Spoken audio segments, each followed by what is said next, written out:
It's time now for the best high school sports action from the WBCB Sports Network.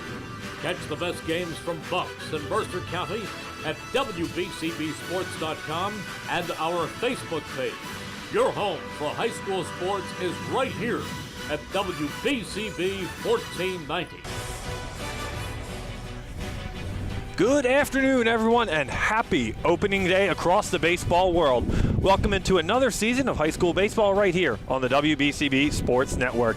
Today, the visiting Blue Devils of Ewing High School are taking on the Tornadoes of Trenton Central High School. Welcome, everyone, to Trenton Central High School and a beautiful afternoon for some high school baseball. I'm Nick Gallagher, alongside Ryan Baxter behind the camera, helping out with today's call of the game. Brianna O'Neill, our video engineer. We'll break down today's game in just a moment. We want to thank the sponsors for making today's live stream possible here on WBCB. Team Toyota, Capital Health System, Haldeman Ford, Revere Restaurant, Kessel Dermatology, New Jersey Education Association, Trenton Thunder, Mercer County Prosecutor's Office, the Trentonian, Hyundai of Trenton, Mayor Bert Steinman, the Mako of Ewing, the Trentonian, Saul Funeral Homes, and Capital Health System. Thanks for all the sponsors for making today's game possible. And let's dive right into this opening day matchup. A beautiful 75-degree day here from Trenton Central High School as we get you set for this opening day matchup. The Blue Devils come in at 4-13 last season. They struggled in CVC Colonial play, finishing at 1-6, and they were knocked out of the first round of the CVC tournament. Last time this program was over 500, you have to go back nearly a decade to 2015, where they finished 11-10 on the year, and then 11-11 back in 2022, where they were 500. They've struggled every year since then, but they have 7 players coming back this year in the 2026 campaign. They've lost 5 to graduation, so they have as much experience as inexperience coming into this year with some much improved pitching as we look out for them. And Ryan, to bring you on, what do you expect from Ewing this year? A new day for them, a new day for this program as they try to get back into their winning ways. Yeah, absolutely. I truly expect Ewing to try to come out here and punch a Trenton team in the mouth. This Trenton team is very young. They don't have a lot of experience in terms of high school baseball just yet. That doesn't mean they're not a talented bunch, obviously, but Ewing has a lot more experience in games like this. They got a couple more juniors and a couple more seniors, and they definitely don't want to go out the way that they did last year. They definitely want to prove that they're a team to mess with here in the CVC. They want to make sure that they know that these struggles aren't going to be forever. And I'm not going to say I expect them to have like a huge statement 10-run victory here, but I do think that they're going to try to come out early. They're going to be swinging early, and they're going to be swinging hard. Yeah, they are, and you expect this program has had good players. It's not like they've just struggled consistently putting that together all through a baseball season, but it's a tough CVC nonetheless as well, too. But looking at the Trenton Central Tornadoes this year, as they finished 2025 3-15 last year, 1-5 in the CVC Valley. They also were knocked out of the first round of the CVC tournament, and this team has also struggled as of recently. Their best record in the last 10 years was 7-11 just a few years ago in 2023. So they're looking to get back to putting maybe a team where you can finish 500 and then take some victories as well throughout the year. But they lost 8 players to graduation last year, so that's a big number to fill. They have 6 players coming back here in 2026 to help the team. So little is known on this team for Trenton Central this year as they try to put together a new team, a new roster, and a new day for them. They will rely on a couple of their upperclassmen. Don't have too many seniors on this roster, as we talked about Ryan pregame tonight before we came on at the air, but they're trying to get back and to just get some wins and be positive and go from day to day and figure out where you can find your wins and your small victories. That's what baseball is all about here at the CVC level. Yeah, 100%. And the thing is with Trenton, it's like when you like you alluded to, like I alluded to, they're an incredibly young team. And a lot of the times young teams don't perform to the level that they think that they do. And I don't want Trenton to get discouraged if that is the case for them this year. They have a lot of time to grow, and they have a lot of time to become the players that they're supposed to be. Trenton has always had really good athletes, whether it's whatever sport you want to talk about, football, basketball, baseball. I grew up playing baseball in Trenton, so I know that they definitely have some guys that can come out here and be the next big star that everybody loves coming out of Trenton. And who knows, maybe it's one of these kids on this Tornadoes baseball team. All I know is that it's opening day, and I'm excited for some high school baseball as well as Major League Baseball, but mostly high school baseball. I am too. Well said, buddy, as well. As we're moments away from first pitch, as the Blue Devils are working on drills right now. But these two teams met around this time last year. That's a foul ball from Dave Angebrand as he's warming up there. But anyway, these two teams met the second game of the season in 2025. Trenton was victorious from Ewing, a 9-6 victory for them, as Janiel Hernandez earned the win in 2 1/3 innings. He will be on the bump today. We'll talk about him in just a few moments. He allowed 2 hits, 5 earned runs, and 6 strikeouts, as the Tornadoes put 4 runs combined between the 6th and 7th inning to go on and beat the Blue Devils last year, as the Blue Devils will now have to try to return the favor today, being the road team. We'll take a look at tonight's opening day rosters and starting lineups. We'll start with the visiting Blue Devils today. Leading off at shortstop for them will be Sam Simpkins. Hitting second and doing the catching will be Michael Gambia Ordini. Hitting third and be on the hill for the Blue Devils today will be Wilfie Rodriguez. Hitting fourth and doing the cleanup today out in center field will be Sam Leibowitz. Hitting fifth out in right field will be Colton Bush. Hitting sixth down at first base will be Ryan Gregg. Hitting seventh out in left field will be Mason Bourne. Hitting eighth and at second base will be Kyle Chianese. And hitting ninth will be Mason Chisholm, and he is at third base. Again, for the Blue Devils, Simpkins, Gambia Ordini, Rodriguez, Leibowitz, Bush, Gregg, Bourne, Chianese, and Chisholm for the Blue Devils. And for the Trenton Central Tornadoes, it'll be leading off for them will be Jeremiah Kelly. He's out in center field. Hitting second out in right field will be Jaharis Janeo. Hitting third out in left field will be Stalin Hernandez. Hitting fourth will be Janiel Hernandez. He'll be on the bump today, the second time he's been on the hill in this game, as I just mentioned, against the Blue Devils. Hitting fifth down at first base will be Amir Kennedy. Hitting sixth will be Leanzel Perez. He's out at third base. Hitting seventh at shortstop will be Warland Paulino. Hitting eighth and doing the catching will be Justin Garcia. Hitting ninth at second base will be Josue De Leon. And doing the designated hitting today will be Jerickson Alvarez, and he's in the 10-hole for the Tornadoes. Again, Kelly, Janeo, Hernandez, Kennedy, Perez, Paulino, Garcia, De Leon, and Alvarez, the starting lineup for the Trenton Central Tornadoes today. As you noted, this is definitely a revenge game that Ewing is trying to get. I feel like they definitely believe they shouldn't have lost last year, and they're going to try to prove that here. It's like I said, they're going to try to come out here and be aggressive, but don't expect Trenton to just kind of roll over here. With a team as young as they are, they definitely want to get into their style of play. They want to get into a game where they feel comfortable, where where each player feels like they're in control on the mound, whether they're in the field, at the plate, whatever it may be. Trenton's got to do everything they can to stay in control, and Ewing has to do everything they can to create chaos for this young Tornadoes team. As the Tornadoes will take the field for the first time here in 2026. And it was two opposite stories for them, with a lot of, I guess, ending results for these two teams last year. Trenton got off a 2-0 start. It was their first 2-0 start since 2023. Then they dropped 8 in a row, allowing 89 runs in those games. And for the Blue Devils, much of the same. They started 0-3, scoring 37 runs, allowing 37 runs, with their one win in the fourth game of the year against Nottingham, 2-1. Then lost 7 in a row, beat Princeton, lost some back-to-back games against Heightstown and Hamilton West. And they got some momentum towards the end of 2025, winning their final 2 out of the 3 games, beating Palmyra and Florence. And then they lost the final game of the regular season to Spotswood.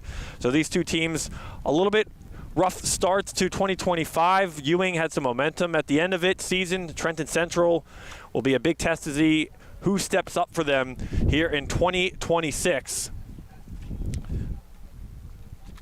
Yeah, and if you are the Tornadoes, it really is truly a next man up kind of mentality here, because it's like I don't mean to keep bringing it up and be a broken record, but this is a young, very young team. And I can't stress enough how much experience matters at the high school level, especially at a varsity level, and especially in a sport like baseball. Baseball is a sport where you need to get experience so that you can get better and that you can always stay improving. And I'm under the assumption that Trenton has done nothing but work their tails off to get to this point, and I think they're beyond excited to show everybody that last year really was just a struggle season. They found themselves, and now they're getting ready to dominate here in the CVC. As Janelle Hernandez finishing up his warm-up tosses. And today's game is brought to you as a public service by the Mercer County Prosecutor's Office. Spring is a time when flowers bloom, grass grows, and burglars, thieves, and scammers are more active. To help protect yourself and your property, remember to lock vehicles, keep doors locked at home, and close and lock your windows and sliding doors when you go to bed or leave the house. Don't create an opportunity. Don't become a victim. Find out more about programs and services offered by the Mercer County Prosecutor's Office today at www.mercercountyprosecutor.com. I left my window open in my house before I came here, and now I'm worried that someone's going to get into my house and mess with my cat. Well, now I got to go to mercercountyprosecutors.com to find out what I can do. Hopefully your cat survives. Oh, he'll be fine. One broadcast of a high school baseball game. I'm more worried about the guy going after my cat than my cat. Simpkins gets ready to get in the box.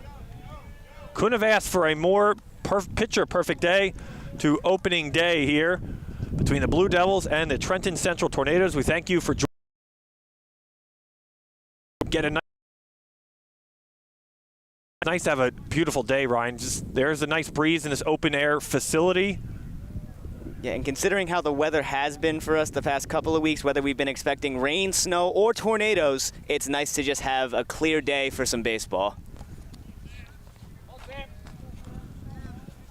Simpkins gets ready in the dish for the first time here in 2026.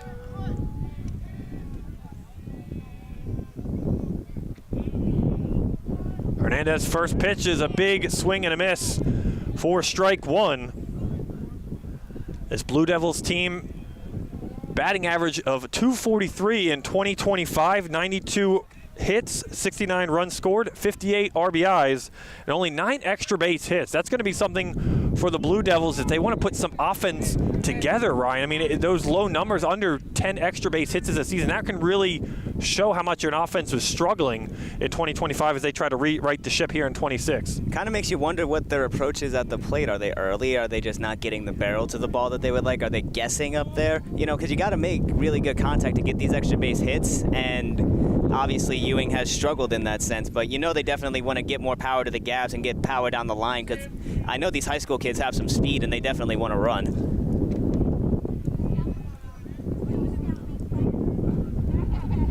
1-2 to Sam Simpkins. Hernandez ready, and the 1-2 is just outside. Simpkins lays off. Count goes to 2-2. Tell you what, Hernandez definitely thought that one was a strike. He started taking his little walk and everything.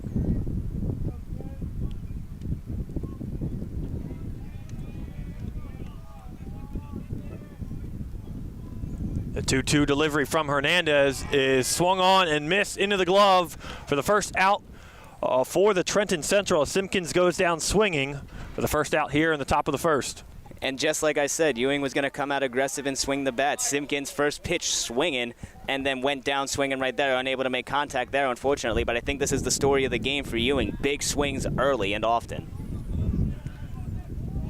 And you want to say in any opening day game for any team at the high school level, you want to be aggressive. You work all winter with your team and in the cages. And almost could have been disaster back there in the parking lot, but you expect some early aggressive swings, Ryan. Teams want to get off to a fast start. They want to put base runners on. You work all winter to do and get to today.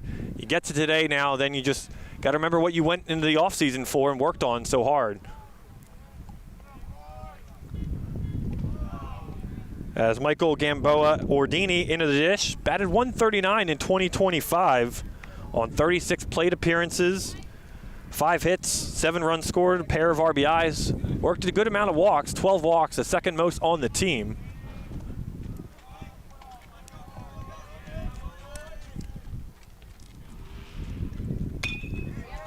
And Ordini's chopper up to second base, gets into the hole in the center field. And that was off the glove down at second base of De Leon. You know, I never noticed how big this outfield really is. The outfielders really better hope that they can keep every ball in front of them, because you mentioned those extra base hits a little bit earlier. Ewing has a chance to get a lot of those if they can make the contact to get him through the outfield here. There's no fence really. As Ordini gets back into first after the pickoff move from Hernandez. That'll bring up Wilfrey Rodriguez now. Rodriguez will be on the hill today for the Blue Devils. Rodriguez batted .171 in 2025. 6 RBIs, 7 hits in 41 plate appearances.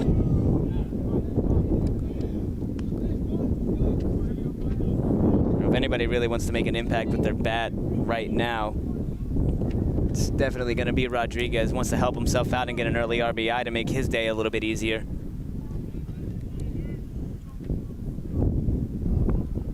Two 2-0 as Hernandez's pitch gets in there for a called strike. Looked like it just clipped that inside part of the plate there. Now let's see if he can stay there and help the Tornadoes get out of this.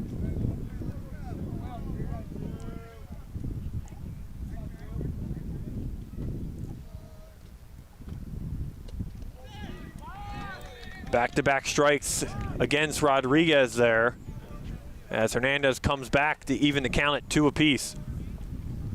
And he's taking it nice and slow, too. He's not rushing it. He's keeping it in control, exactly what he needs to do. Nice and simple approach here. You're just playing catch with the guy behind the plate. Hernandez looks down at first, into his delivery, and in there to ring up Rodriguez, who is down for the second out of the inning. Looks like that outside corner is going to be pretty good pickings out there for whatever pitcher decides to throw out that way. It's the first K looking that we've got, and might be up for some discussion. Probably good to note that there's no ABS system here at the high school level, Nick.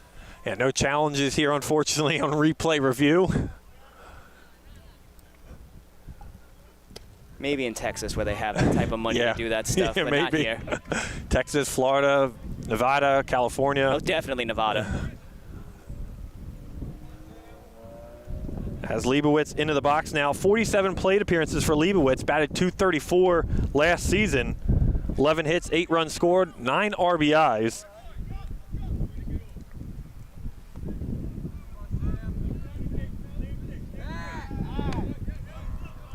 Tell you what, he's dancing off of first base here. He's really getting Hernandez out of his groove here. Hernandez with the windup delivery, as Leibowitz lays off just on the outside part of the plate. Now I'm interested if they'll try some sort of pitch out method here. I wouldn't say he's going just based on the lead, but he is dancing off the bag a lot. Big swing and a miss, throw down the second, nobody covering, and the ball gets into center field. They will hold Ordini at second. Yeah, he was taking huge secondary leads, and it was really just a matter of time before he took the jump and went, and it was a good jump. Nobody covering the bag. They were caught off guard. And you called it, Ryan. Good eye on that, too, as Ordini did get a good jump. And the Tornadoes are lucky that he wasn't able to get to third.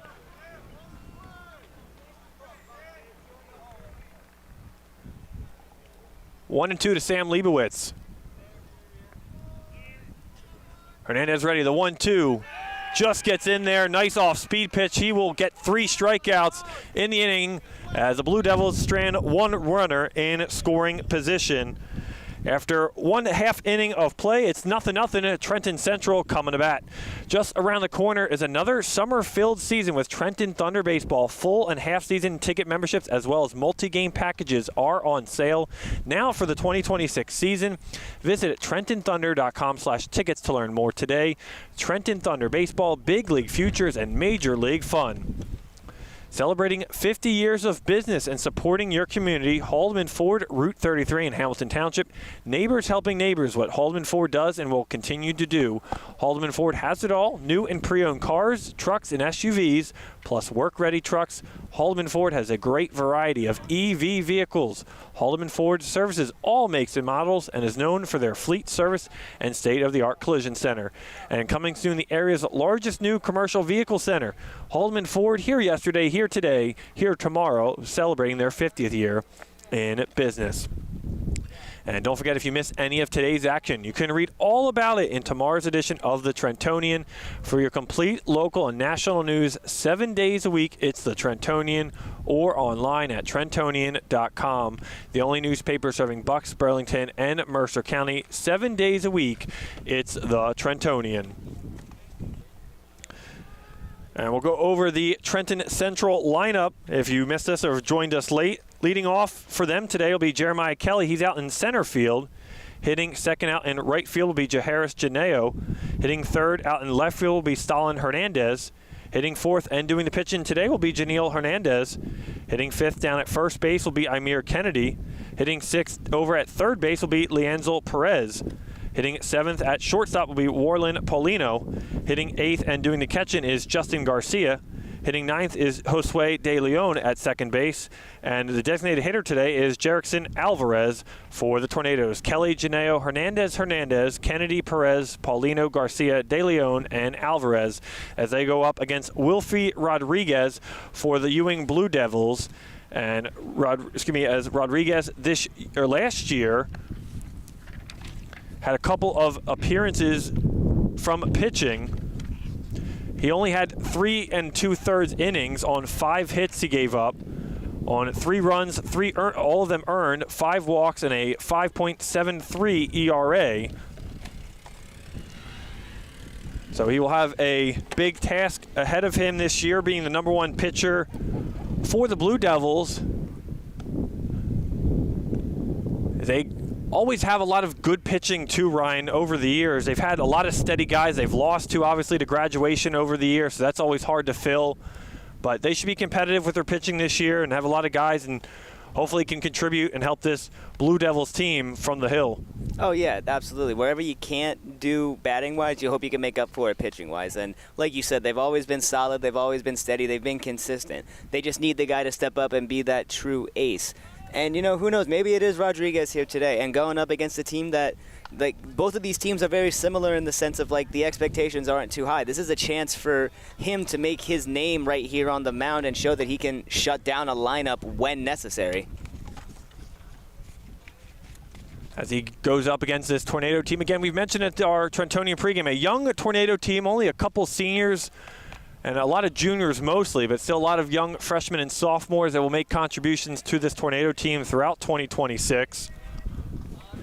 As Kelly gets set and steps into the batter's box.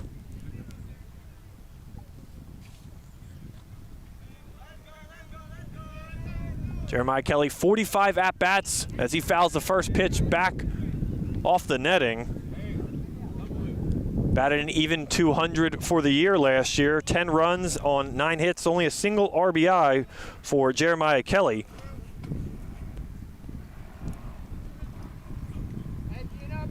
That foul ball was kind of cool. It ricocheted off one of the wood poles and almost came I didn't know it hit the pole. Yeah, it was coming directly at us, but I think the netting kind of decreased the velocity on the ricochet. So it bounced right in front of Coach right here.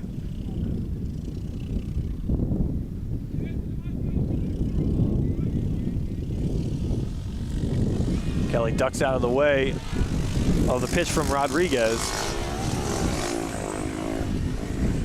Yeah, it's a beautiful day. The dirt bikes, scooters, they're all out today. Couldn't expect anything less. It's been a long winter for everybody. Oh, God. Get out. You can say that again. As the 2-1 pitch. As Kelly lays off. I would hope he laid off of that one. That was behind him. I think he just lost his grip on the release. It was a breaking ball, no doubt, but I think he just lost the handle on that ball.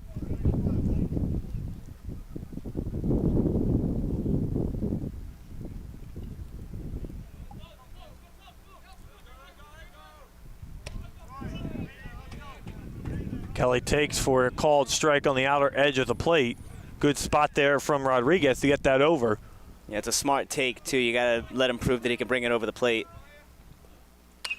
And Rodriguez smokes one into center field, but well played, right spot out in center field for Leibowitz to get the first out of the inning.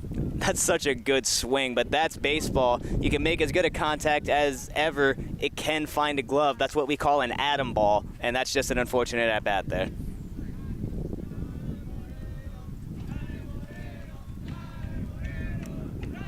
Got to bring up Jaharis Janeo. As Janeo fouls first pitch back behind the netting.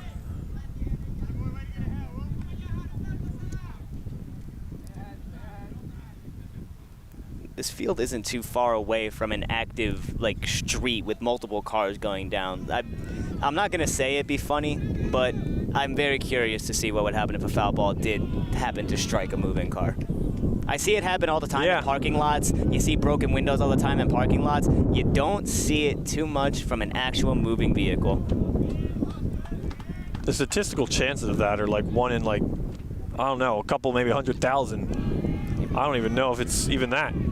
I mean, it's obviously possible. I'm sure it's had to have happened at some point in the history of the world. But again, like you said, the odds, you'd have to pray for it almost. I don't want that to happen to anybody. 2-1 count. As pop fly drifting in foul territory, playable, and nice scoop down there at first base. Good read by Ryan Gregg to play that one for the second out in foul grounds. He almost overran that one a little bit. It looked like he put the glove out in front of him to kind of cup that one, but good catch on his part. That's a tough play for first baseman. Especially with battling the sun here and the wind. Yeah, we got to watch our heads here. We got our first lefty of the day. And I bring up Stalin Hernandez. Hernandez, the most plate appearances for the Tornadoes with 52 in 2025. Led the team in average batted .404, 8 RBIs, 16 singles, 4 doubles, 6 walks on 21 hits.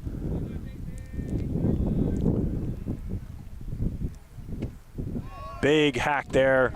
Swing, good pitch from Rodriguez. Looked like Hernandez was a little late on that swing there. His load is good. He's definitely getting the swing that he wants, but he's just got to time it up a little better. And that, too, Ryan, is a good point, too. The timing of swings and live baseball, yes, these teams have probably scrimmaged each other and throughout the winter and in practice and everything, but just playing an opponent other than your teammates is just so much different, at least through the first couple games of a new season. As in the dirt, Rodriguez pitch hits Hernandez in the elbow. I think since it bounced it. Oh, nope, they're going to give him the base. Okay. It's still a hit by pitch, even if it bounces. I thought so. So Hernandez will take first base. He was gearing up to have a good at bat there. He was fighting and battling throughout that whole plate appearance. I wanted to see him get a rip there.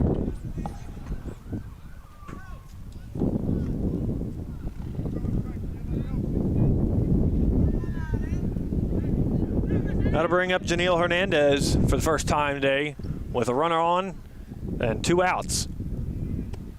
As Hernandez backs out of Rodriguez's first pitch. He called that one a strike, though.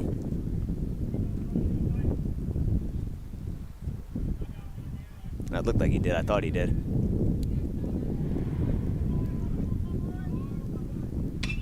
Hernandez puts a drive in that right to second base. Good play down there at second. Right spot, right time again by Kyle Chianese, and that will retire the side. After 1 inning of play, we're scoreless from Trenton Central. Second inning right after this on the WBCB Sports Network. Capital Health's primary care network continues to grow, bringing its extensive option of locations to your neighborhood. Whether you're scheduling a wellness checkup or not feeling well, advanced medicine starts with a Capital Health primary care doctor at locations near you in Mercer, Bucks, and Burlington counties. To find a Capital Health primary care location that's convenient for you, visit capitalmedicalgroup.org. That's capitalmedicalgroup.org. New Jersey is home to the best public schools in the nation. And that didn't happen by accident. It's the result of parents, educators, and communities working together year after year to give our students a world-class education, no matter the challenge. Because parents and educators know that with a shared commitment to our public schools, our children can learn, grow, and thrive. And together, we can keep New Jersey's public schools the best in the nation.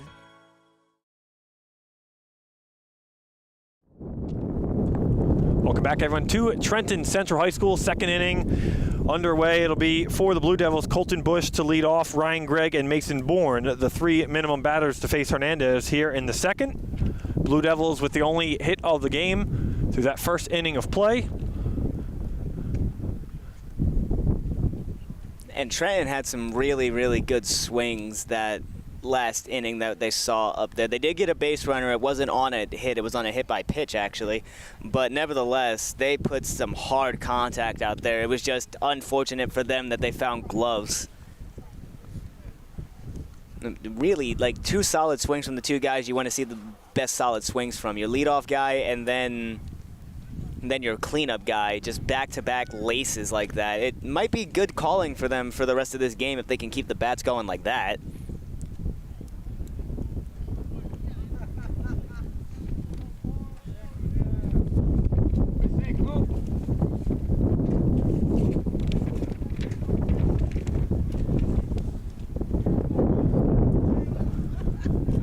As Hernandez ready for his second inning of work, as he was able to get 3 outs via the strikeout in the top of the first. And it'll be a big year for Hernandez on the hill for this Tornadoes team this year. He'll be relied upon as their #1 pitcher. He had the most innings pitched in 2025 with 23.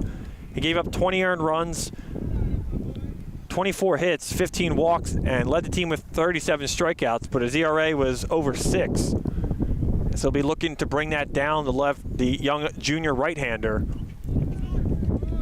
That's a good pitch. That was really well placed there for a strike, right at the bottom of the zone. He's got that off-speed working, I'll tell you that now.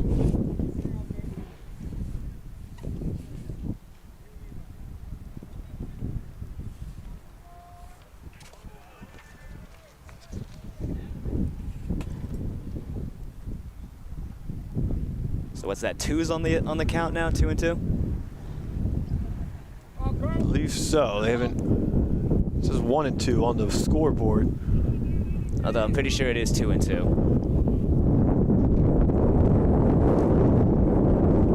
Oh, right on the back as Bush takes it. It's okay, and he'll take his base down at first. Now, again, obviously that's not a response. Like the hit by pitch for Ewing was a complete accident, and that was also a complete accident. But, you know, it's something for Ewing to capitalize on here. They had some good defensive fortune out there with the 2 atom balls. This is their time to turn things around and drive in this runner.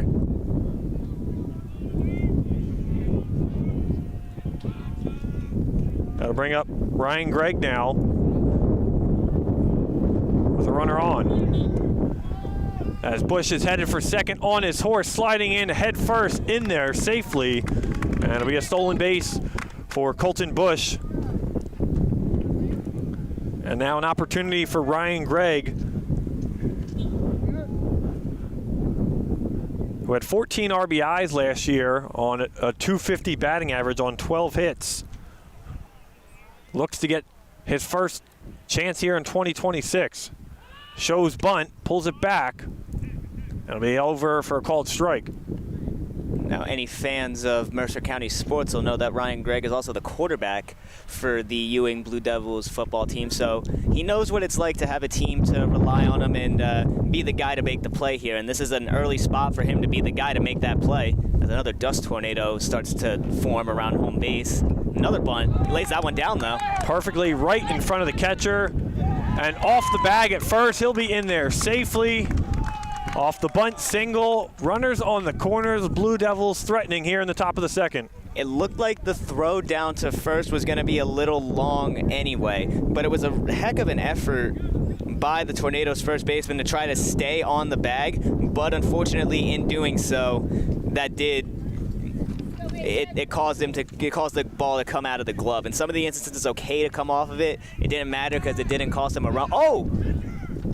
And they called him in there safely. Not happy about the call is Kennedy at first. I agree with him. That was very, very close. That could have gone either way. Good pickoff move there by Hernandez, though.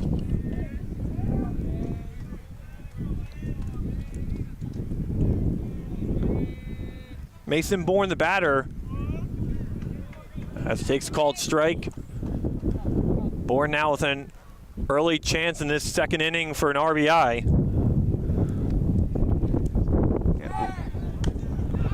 Another pickoff move. Hernandez not happy. Kennedy pleading his case at first.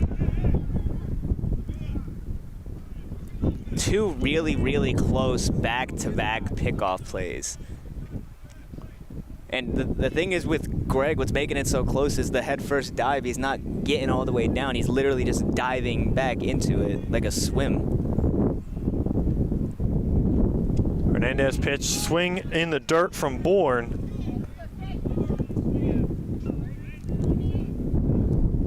I was also going to say, in a situation like this, when teams have corners, they usually do send the runner at first to avoid a double play or to try to get a rundown going, getting the runner home. So we'll see what that happens.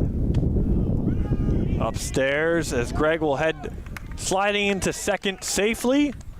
As Blue Devils smartly played there, eliminate any double play balls in the infield. Now, if you're a Tornadoes fan, you think he should have been out on one of those two pickoffs. A game of inches, as we all know, just everything like that matters in the grand scheme of it. Absolutely, and that was a heck of a pick back there by Garcia on the ball in the dirt. I'm not going to say it saved the run. I'm not sure if they were going to send him there on that, but that was a really good defensive play. Hernandez ready. The 2-2 is popped out, possibly playable for Kennedy down at first. Plays it very well right against the gate, and that is a big first out for the Tornadoes, battling the wind and the sun there. Great first baseman play that we've seen so far from both teams, honestly, from Ryan Gregg and from Kennedy right there, just staying within himself. I know he was frustrated not getting the pickoffs that he really wanted, but it's another difficult first base play to make, and he did a really good job of making said play. Gonna bring up Kyle Chianese for the first time today.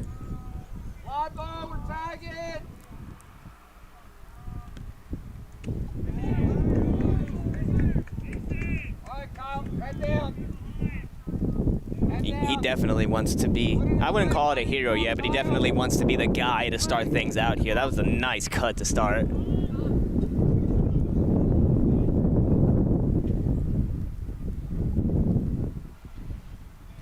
Got a time for something, I'm not sure. Yeah, I'm not sure. The umpire was looking at Trenton Central's bench.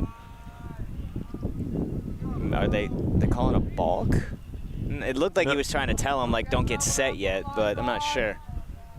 Hernandez looks back at second, fires in there for a called strike. Yeah, in situations like this, no double play, you have to attack the hitter. You gotta go at him. Kennedy playing in front of the bag at first. And Paulino in at short.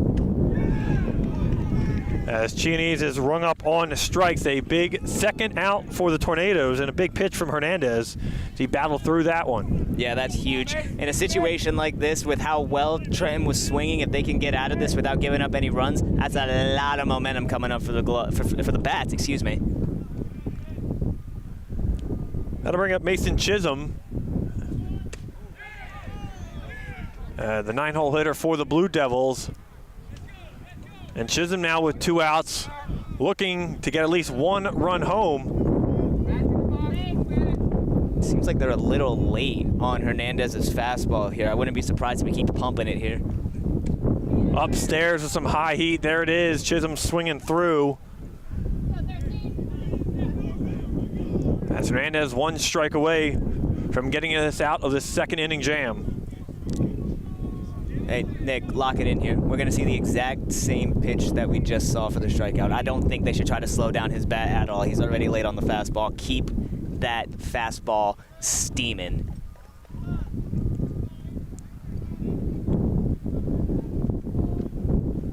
Hernandez ready. The windup to pitch is just off the edge of the plate. Maybe just to try to get him to chase outside on an 0-2 count. That's a great take there from Chisholm. That's something that gets a lot of kids at this level, even major league level guys swinging. That's a great take. 1-2 pitch is upstairs. And runners will hold at second and third respectively, as Garcia behind the plate was quickly to jump behind and retrieve that. Hernandez might be overthrowing that fastball now. He let out a big grunt on that last pitch. Hernandez shakes off Garcia's sign. It's 2-2. The 2-2 from Hernandez. Upstairs, there's the high heat.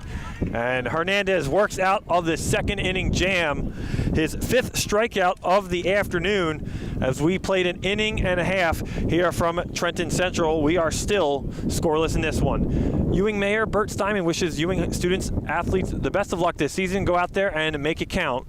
Go Blue Devils from Mayor Bert Steinman. Today's game is brought to you as a public service by the Mercer County Prosecutor's Office. Spring is a time when flowers bloom, grass grows, and burglars, thieves, and scammers are more active. To help protect yourself and your property, remember to lock your vehicles. Keep your doors locked at home and close and lock your windows and sliding doors when you go to bed or leave the house.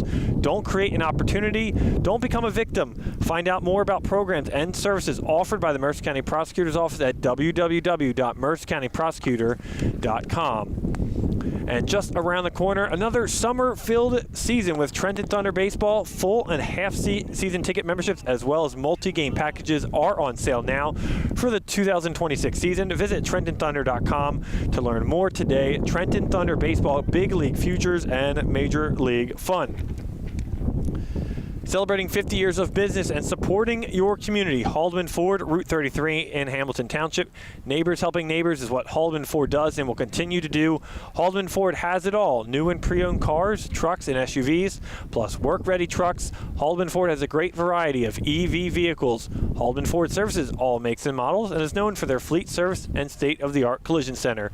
And coming soon, the area's largest new commercial vehicle center. Haldeman Ford, here yesterday, here today, here tomorrow, celebrating their 50th year in business. Bottom of the second here from Trenton Central High School. Wilfrey Rodriguez going back to work. And this is a big inning for the Tornadoes here. They got out of a massive jam there. They had 2 runners in scoring position, and Hernandez able to come up with huge strikeouts to get out of that inning. And now it's up to the bats to get him the runs that, quite honestly, he deserves. He's pitched very, very well for the Tornadoes so far this game, and now it's just up to the bats to come through for him.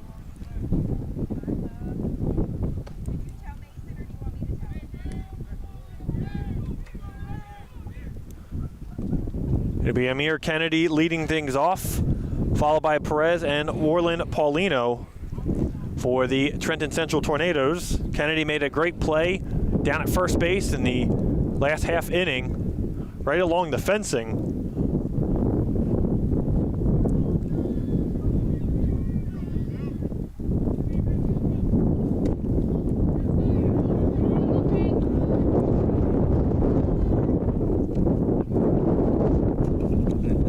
Tall guy at the plate here at the high school level. That's a decent strike zone for the pitcher to have. Rodriguez gets a called strike, good pitch from there.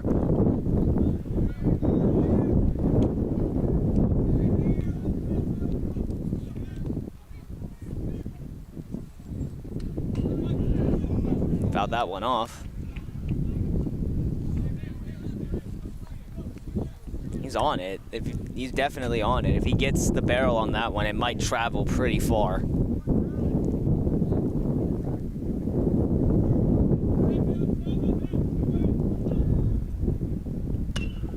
Chopped right down Rodriguez. Great play off the mound. Jumps it off to Greg at first. And a good athletic play from Wilfrey Rodriguez to retire Kennedy. PFPs, you love to see it. Pitcher fielders, sometimes they get a little made fun of just because they're always on the mound and they might not have the ability. That shows right there that pitchers are athletes.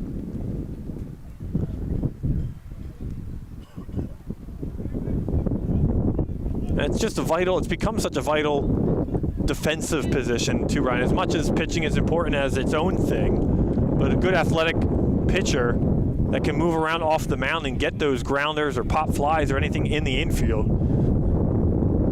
it just makes them that much more valuable. Usually you see it in the major league level, like they'll just point up and then their infield will make that play. Around here, everybody's got to make the play, so it's just nice to see good athletic fielding pitchers.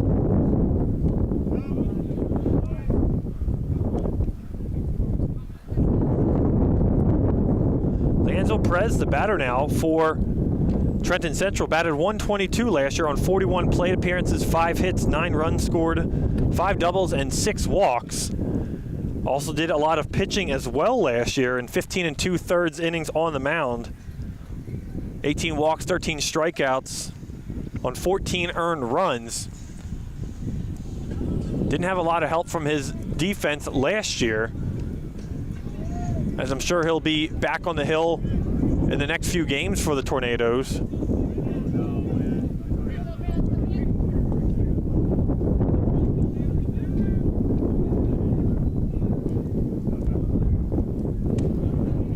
Three-one pitch is upstairs as Perez works the walk.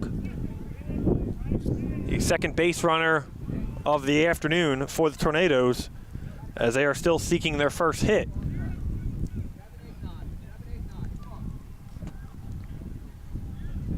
And again, it's like I say, this momentum, it's absolutely huge as we see the pencil bat for the first time today, I believe. Oh, that is awesome.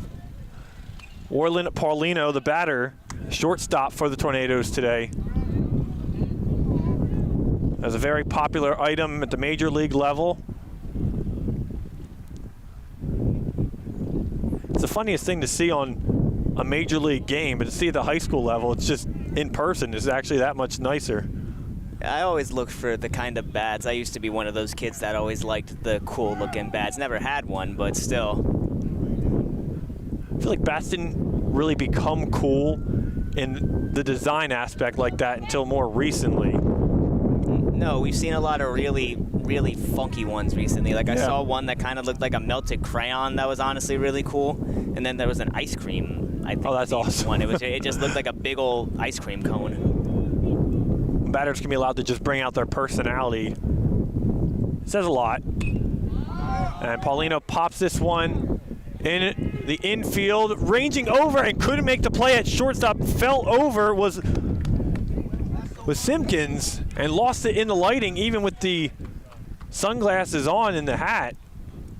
And he misplayed it, and Paulino was aboard at first off the, I guess you marked that a hit.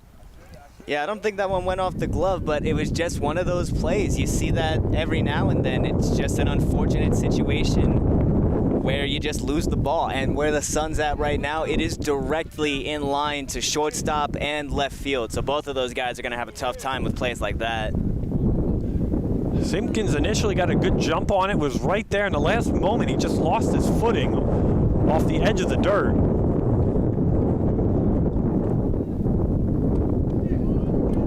As we'll bring up Justin Garcia now.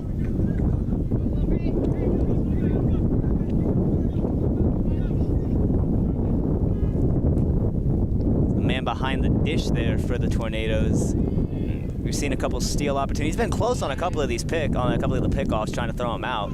Oh, jam shot. And a tough play off the hands, and Garcia didn't know if that was fair or foul. It was right down the line. So we are right here. Good play by Greg, steps on the bag for the second out, but the runners move up, so the Tornadoes now threatening here in their half of the second. Yeah, that one got him right off the handle of the bat. I think that one almost might have made contact with his knuckles. Here comes their DH, I believe.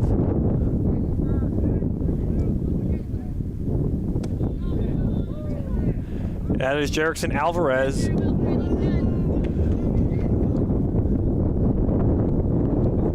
batter Alvarez looking to put the Tornadoes in front here in the bottom of the second with 2 runners on, 2 outs. Rodriguez's pitch. Oh, As Alvarez puts a good charge in that one, that will get down into left field. Good play out there in left to get the throw in. Run will score. It's an RBI single for Jerkson. Alvarez and the Tornadoes get their first lead here in 2026. It's 1-0. and that's exactly what they needed to do. It was a huge inning momentum-wise pitching for Trenton, and now they're coming out here and proving it with the bats. They had really good swings in that first inning, and they're continuing to have good swings in the bottom of the second inning. They're going to try to pour things on here with the corners juiced. As they flip the lineup back to the top of the order, it'll be Jeremiah Kelly now with 2 outs and still a chance for Tornadoes to double their lead here. It's like a play is being called there just in case they try to get a little movement at first base here, I would assume. Kelly's got some speed to him. I don't think they will, but it wouldn't shock me if they try to something suicide squeeze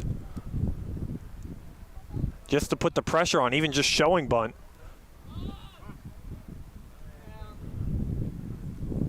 Yeah, having to step off the mound and reset here, Rodriguez. As Chisholm was down at third looking to creep in, watching out for any potential bunts.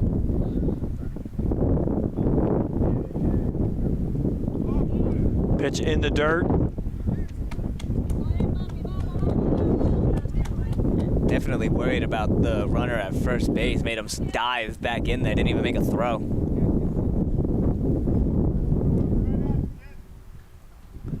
Kelly lined out to center field in the first inning.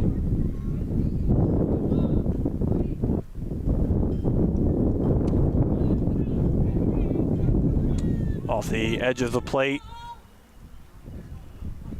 as Kelly holds off. 2 balls, no strikes.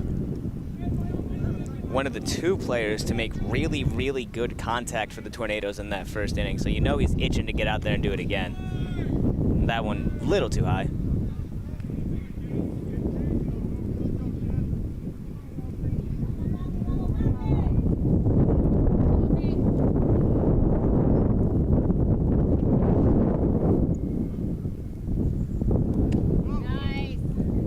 As Kelly holds off,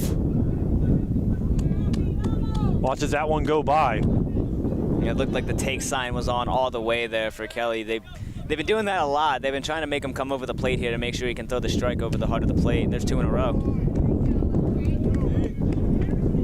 As Kelly pointed to the plate after that pitch, I don't know if he just didn't like that spot. Count is full, 2 outs. Rodriguez ready to the 3-2 delivery. Swung on and struck him out as Wilfried Rodriguez works out of this second inning jam. Does allow a run on 1 hit with the Tornadoes with an early 1-0 lead after 2 innings of play here from Trenton Central. Don't forget, if you missed any of today's action, you can read all about it in tomorrow's edition of the Trentonian. For your complete local national news 7 days a week, it's the Trentonian or online at trentonian.com. The only newspaper serving Bucks, Burlington, and Mercer County 7 days a week. It's the Trentonian. Over 1,400 tariff-free cars ready to go at Hyundai of Trenton, 1655 North Olden Avenue in Ewing Township. Hyundai Kona, Palisade, Tucson, Santa Fe, Elantras, all priced for immediate sale. No one has the selection or the special pricing that Hyundai of Trenton has.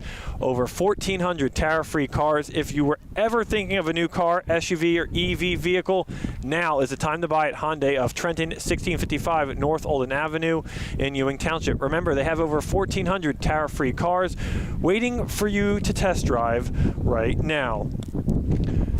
Ewing Mayor Bert Steinman is cheering on all student athletes as they hit the field, court, track this season. Best of luck. Go Blue Devils. Go out and give it your all. Message from Mayor Bert Steinman.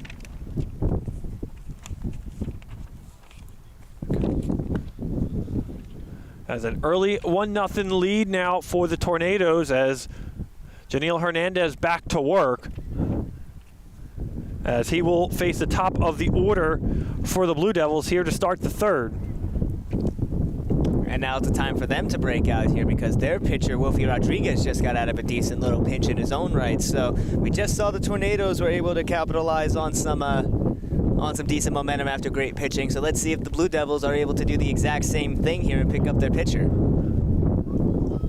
at the top of the order, Blue Devils will look to get something going here. No really better time to do it. These are no better guys than this spot in the order than you one up right now.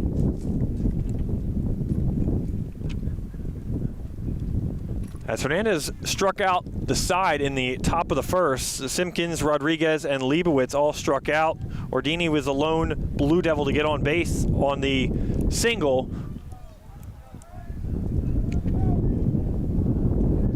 Five strikeouts on the afternoon for starter Janelle Hernandez for the Tornadoes.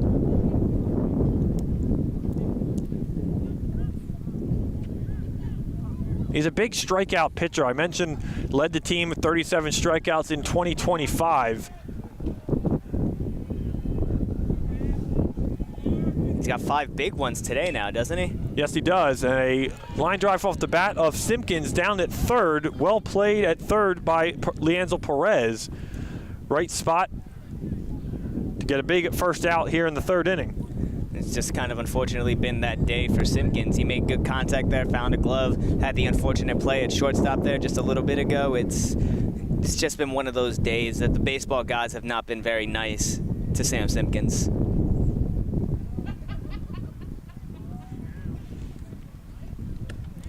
Breaking ball in there now. We saw a lot of fastballs from Hernandez in that last inning, but dropped in a breaking ball there on the 2-hitter for a strike. Michael Gamboa Ordini, the batter now. One of the 2 hits for the Blue Devils. Like he tried to steal a strike there. Did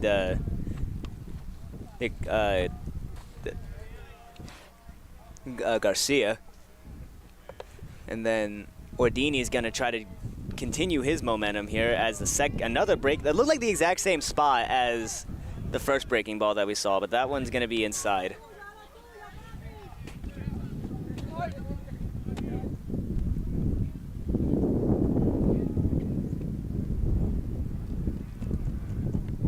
Two balls, 1 strike to Ordini. Hernandez fires, delivers, gets a called strike right at the knees. Right back to the heat there. We saw a couple really nice off-speed pitches from him, and then right back to that gas.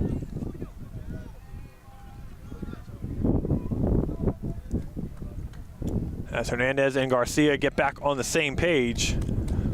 Garcia's about to come out to Hernandez. He already was thinking the same thing before he could get there.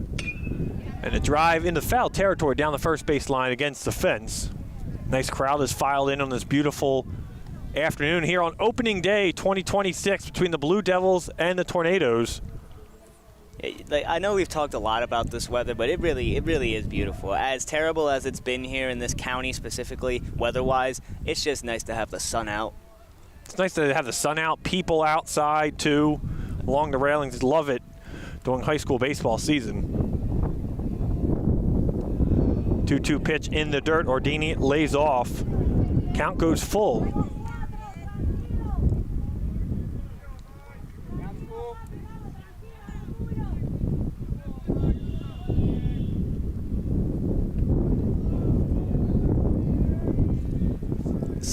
Slow deliveries. 3-2 pitch, chopper Ordini down at second, right through the hole and into the outfield as Josue De Leon just misplayed that. That glove's got to be on the ground there. Unfortunately, he just left it up when he was down. There was that gap. He picked it up before the ball even got there. He made the throw before he even put the ball on the glove. It's just one of those things. You take a second, moving a little too quick for your own good. Just take a breath, and it won't happen again. Yeah, no need to rush that play there. Ordini would have been out if De Leon was able to just gather himself, take that extra half second. And now Ordini's off for second on the pass ball. as he gets himself into scoring position. Again, the Blue Devils are threatening here. They did it last time, but Hernandez was able to battle back and get out of it. Let's see if he can do it again with another runner in scoring position.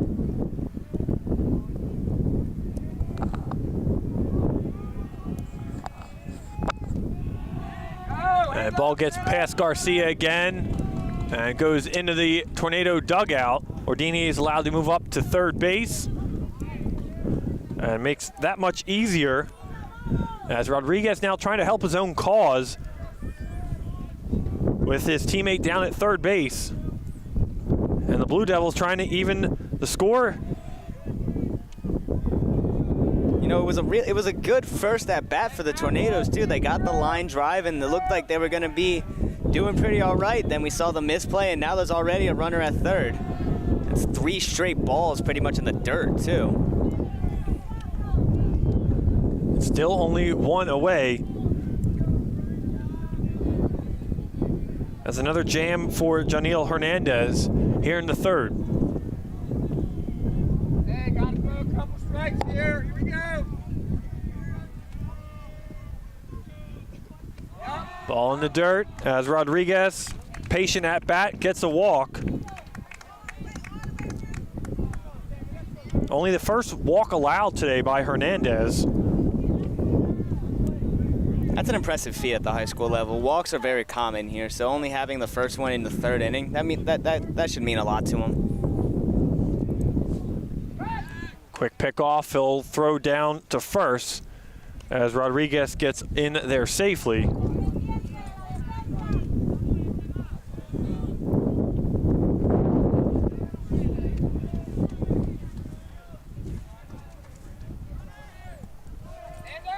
As Rodriguez off for second, he'll get there standing, no throw.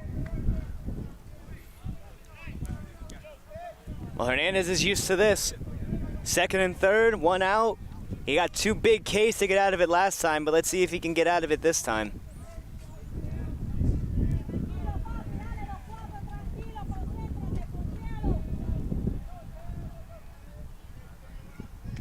Oh, right off the thigh. And I heard that one off Leibowitz as he will head down the first. It's the 3rd hit batter of the game in general, the 2nd one for the Blue Devils. And seems like Hernandez, I don't want to say gassed himself out when he got out of that last inning here, but he has definitely struggled to find the zone here coming back out for this 3rd inning. And that was the thing about Hernandez in 2025. He got through the first couple innings, maybe through the lineup 1 or 2 times last year, and then struggled after that. And that's where his ERA got to be inflated as much as it did. He was a great early game pitcher, but then the batters adjusted to him a lot of the times throughout last season.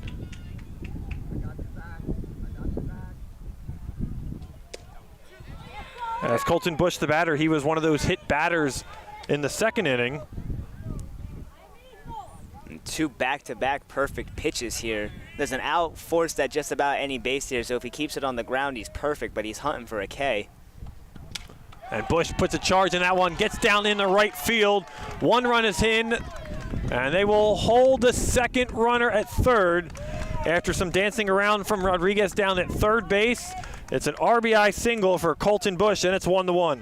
Well, it's only a matter of time before the Blue Devils started to sit on that fastball. It's an incredibly effective fastball, but when you see it as much as the Blue Devils have today, there's a chance that it's going to get hit. And we saw it just then, station to station for the Blue Devils, and we got a meeting of the minds coming up here at the mound.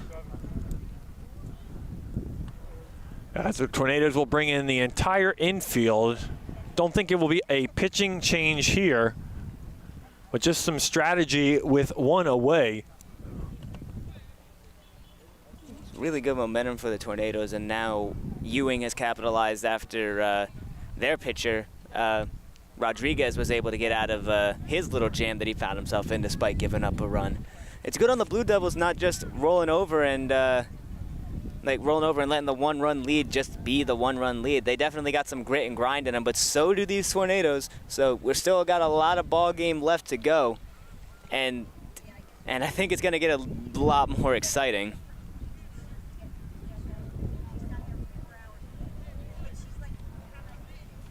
Everything seems to be in order for the Tornadoes after the visit at the mound.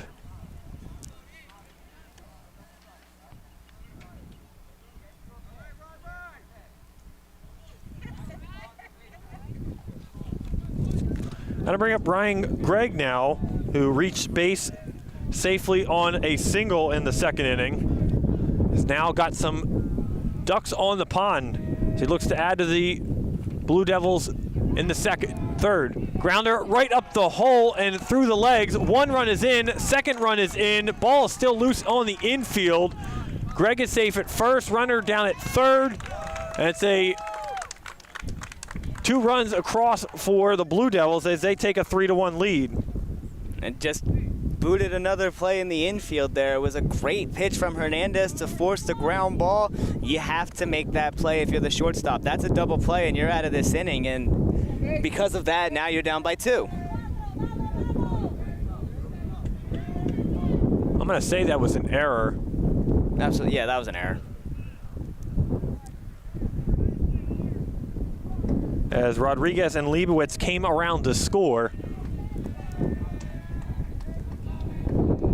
So 3 runs here in the third for the Blue Devils as they take their first lead of the season.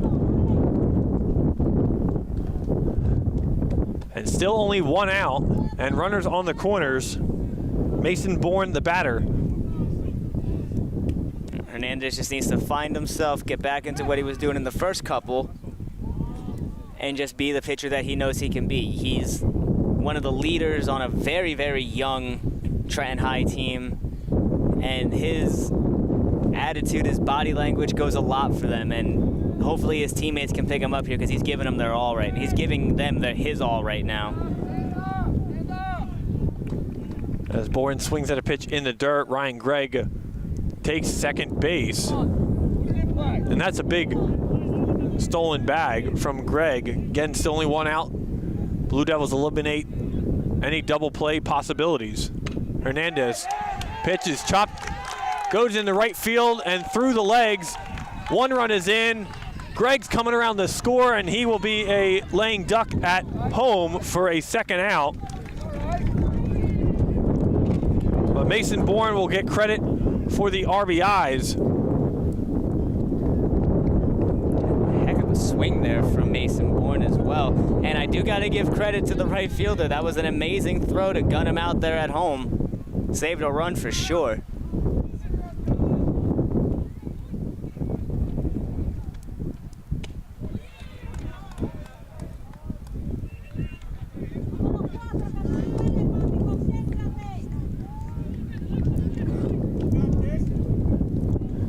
They bring up Kyle Chianese as Chianese struck out in the second. Quick 0-2 hole here for Chianese. This is ironically, not exactly, but a very close, similar script to when these two teams meet in the second game of the season last year. I mentioned the Tornadoes won that game from Ewing 9-6. They scored a majority of their runs in the 6th and 7th inning as they were floating around with the lead, lost it. Ewing came back and took the lead.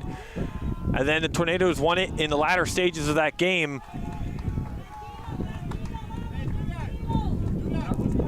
I'm a little surprised that that one wasn't even, that looked like it could have been close for a strike if I'm being honest, but now it just gets a little bit tougher for him with another runner now over at third. What's the count, Blue? What's the count?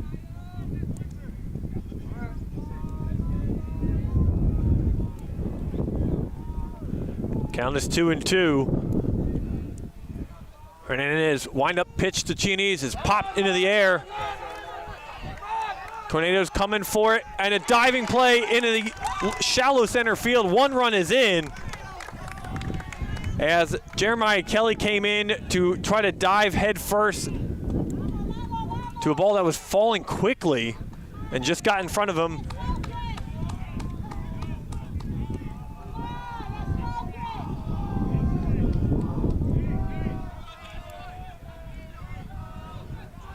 It's a 5-run third inning for the Blue Devils off Janiel Hernandez as his defense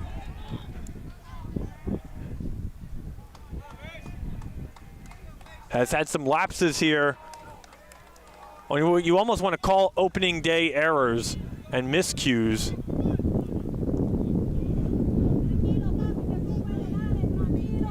It's unfortunate to say this, but Hernandez has had to do a lot of the work himself, really. A lot of the outs have come via the strikeouts. Another close pickoff attempt there.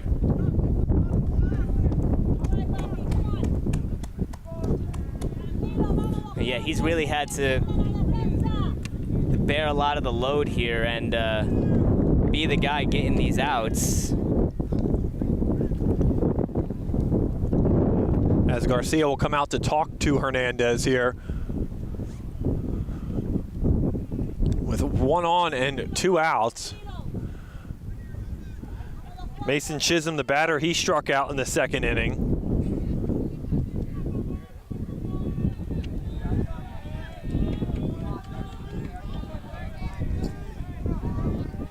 Hernandez looks down to first.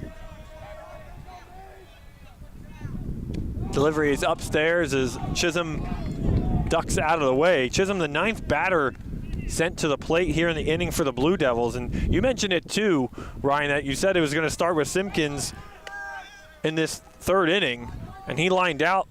But other than that, after that, Ordini got on and the parade started as the Blue Devils took advantage of what Tornadoes were giving them, really. Played station-to-station baseball and took advantage of any throwing mistakes.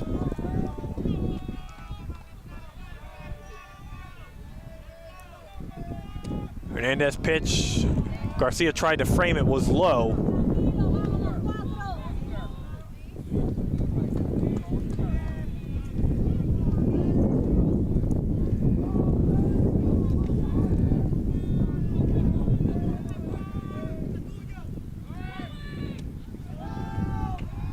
Throw down as just gets in there sliding safely head first with Chianese.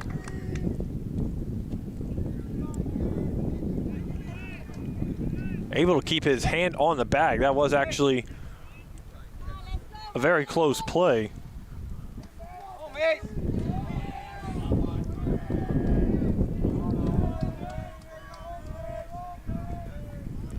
3-0.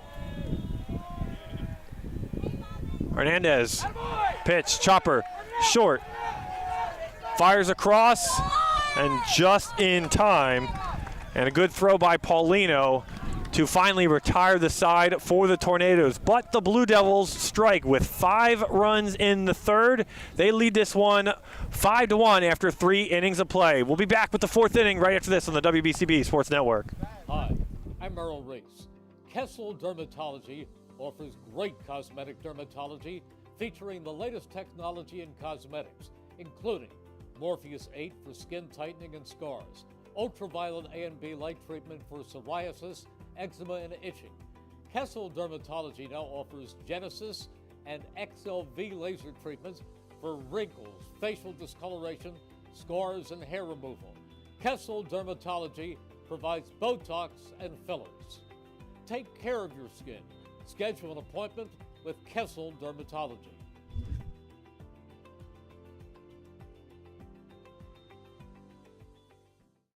1490 WBCB Levittown and Trenton, and video stream live at WBCBSports.com. Your home for the best local sports in Bucks and Mercer counties.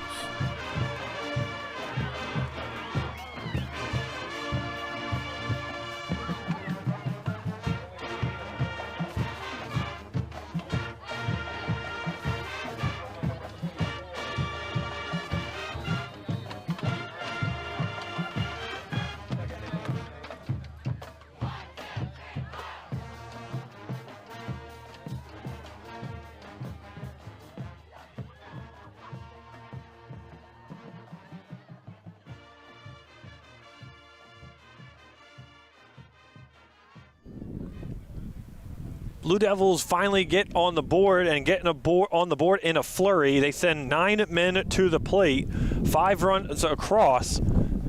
They did it on just 3 hits.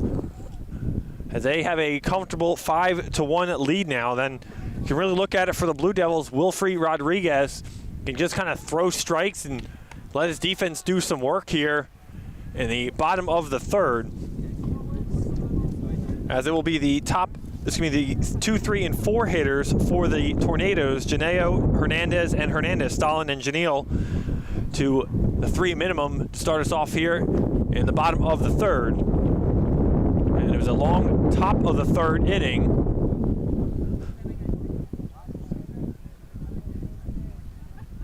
As Rodriguez was able to help his own cause.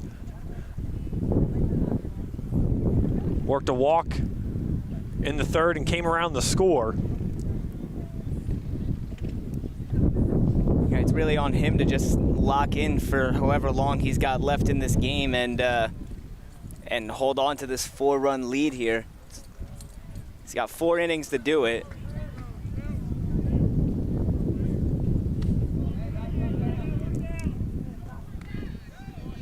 Harris Janeo, the batter, he popped up to first base in the first inning.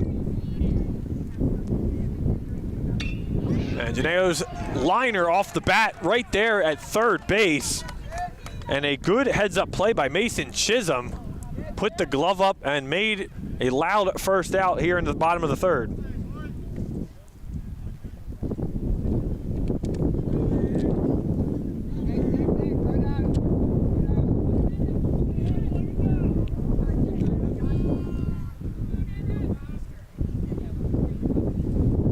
More Adam balls from this Trenton lineup. They're ready to hit. They just got to find holes. Yeah, credit to the Blue Devils defense, just kind of being lined up perfectly on a lot of these plays.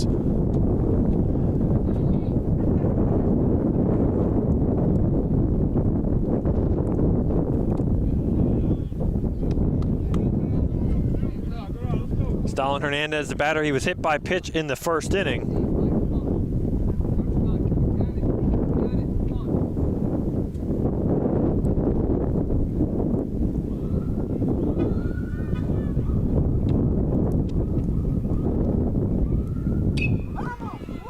A nice hit off the bat of Hernandez, gets it into left field for a single. It's a good start. It's definitely a good start for the Tornadoes. They got to keep going, though. They got to, whether it's station to station or they got to get some big extra base hits here. They got to get back into this game somehow. The third hit of the afternoon for the Tornadoes. As it'll bring up Johnny L. Hernandez.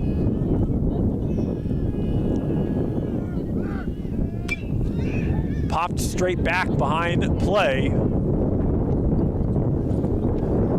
As Stalin Hernandez was off and running. Yeah, the Tornadoes are definitely going to get things going on the base pass. They want as many runners in scoring position as physically possible.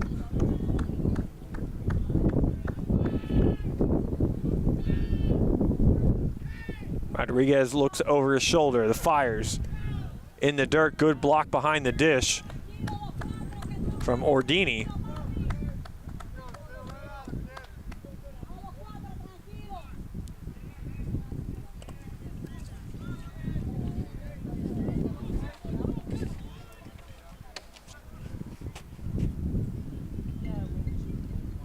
More issues here. I don't know what the problem is.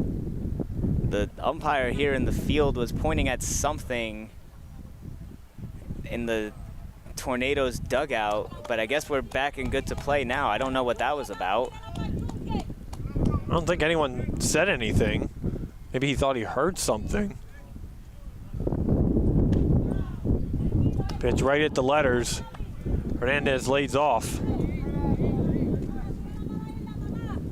Trenton's just got to get back into their game. They were doing a good job of executing whatever game plan they had coming into this game. They just got to stick to it.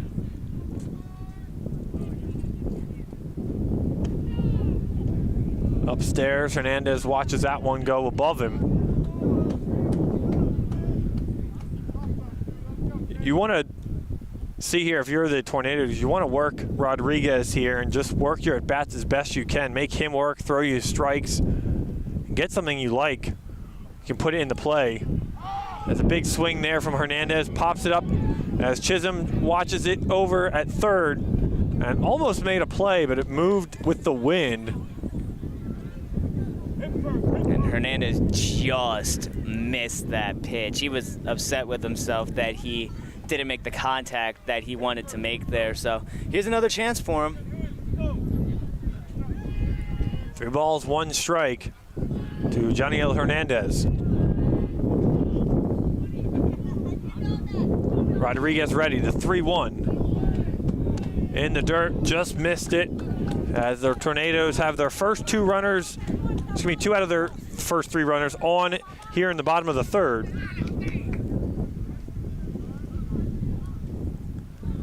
And now's the time. Now is the time to really step up. Someone's got to come through for the Tornadoes here, and who knows? Maybe it could be Amir Kennedy. As Jose Diaz is into courtesy run, and Dave Angerbrandt will bring the infield in. We'll see if he changes pitchers. Angerbrandt in his 12th season as manager for this Ewing team.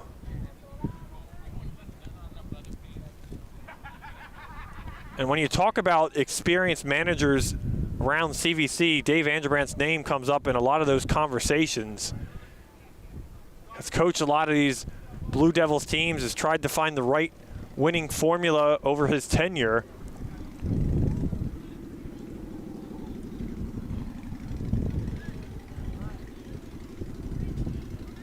A lot of good managers here in CVC play. A lot of long tenured managers too. As Angerbrandt just wanted a meeting, well, Rodriguez stays in the ball game.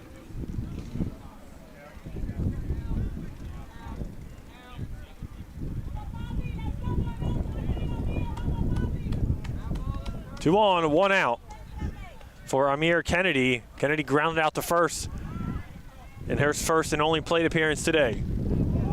Takes a called strike right there at the knees. He didn't like it. He didn't like it. He didn't like it at all.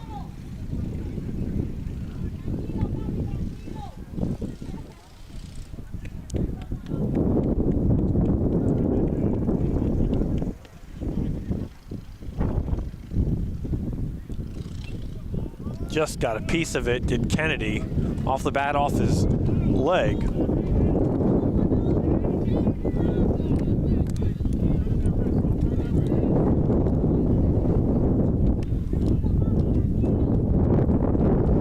Now Rodriguez has got to stay with it. If I'm Rodriguez, I'm going to try to pump gas by him to keep his bat late, but let's see what the call is here.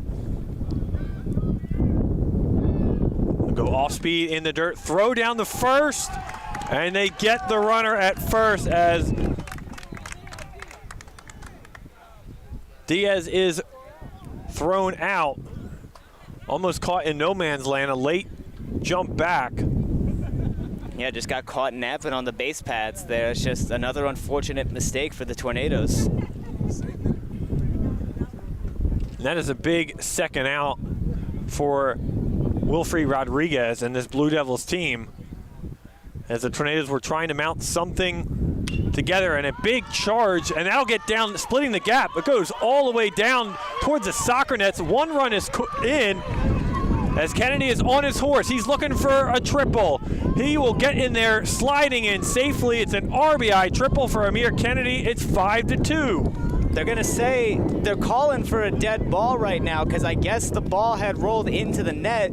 So I'm not sure they're going to give him the triple here. They might send him back to second, but what a swing there by Kennedy. Cuts the lead down a little bit, and now the momentum's right back with Trenton.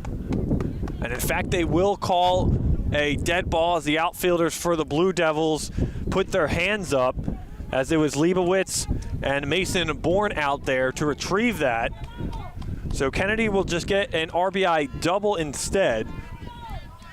Still a productive at-bat, a big swing, as you mentioned, Ryan. But now that you look at...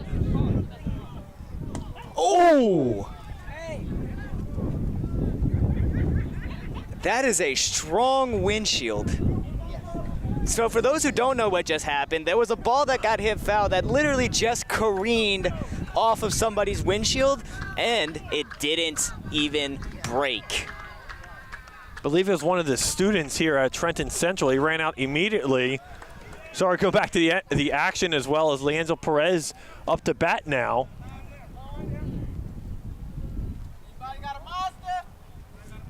Oh, no, it wasn't his car. Somebody, unfortunately, driving a Mazda.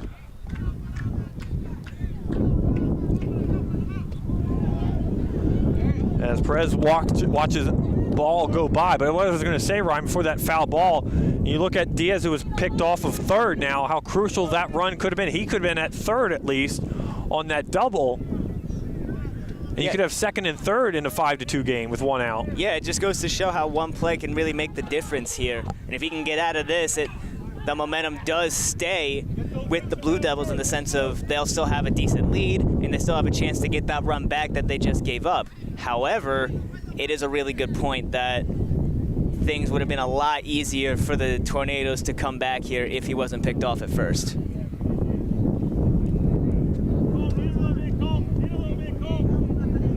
Because if you're looking at second and third, one swing of the bat here from any one of these Tornadoes makes it a 5-4 game almost into the outfield. As Rodriguez gets out of it though on Perez, he'll strike him out.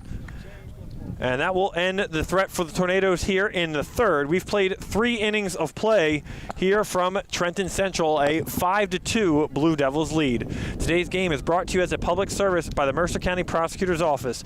Spring is a time when flowers bloom, grass grows, and burglars, thieves, and scammers are more active. To help protect yourself and your property, remember to lock your vehicles, keep your doors locked at home, and close and lock your windows and sliding doors when you go to bed or leave the house.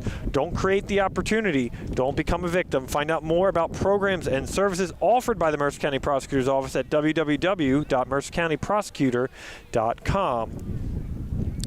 Just around the corner is another summer filled with Trenton Thunder baseball. Full and half season ticket memberships as well as multi-game packages are on sale now for the 2026 season. Visit TrentonThunder.com/tickets to learn more today. Trenton Thunder baseball, big league futures, and major league fun. Celebrating 50 years of business and supporting your community, Haldeman Ford, Route 33 in Hamilton Township. Neighbors helping neighbors, what Haldeman Ford does and will continue to do. Haldeman Ford has it all, new and pre-owned cars, trucks, and SUVs, plus work-ready trucks. Haldeman Ford has a great variety of EV vehicles. Haldeman Ford services all makes and models, is known for their fleet service and state-of-the-art collision center, and coming soon, the area's largest new commercial vehicle center. Haldeman Ford, here yesterday, here today, and here tomorrow, celebrating their 50th year in business. And don't forget, if you missed any of today's action, you can read all about it in tomorrow's edition of the Trentonian. For your complete local and national news, 7 days a week, it's the Trentonian, or online at Trentonian.com. The only newspaper serving Bucks, Burlington, and Mercer County 7 days a week. It's the Trentonian.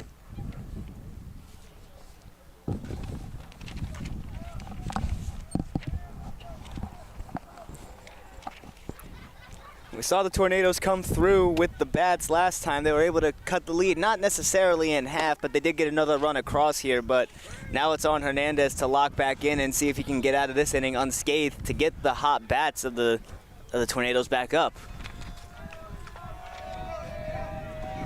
As it'll be the top of the order to start the 4th inning for the Blue Devils. It'll be Simpkins, who lined out to third base to start the 3rd inning, which is then eventually the rally happened for the Blue Devils from there. They got 4 of their 5 runs with 1 out.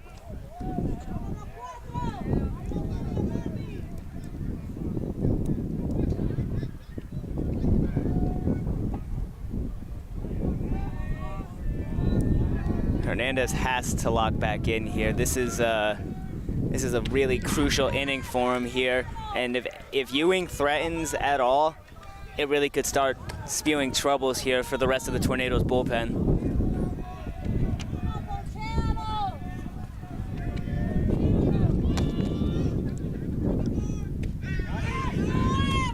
Simpkins stares at strike 3.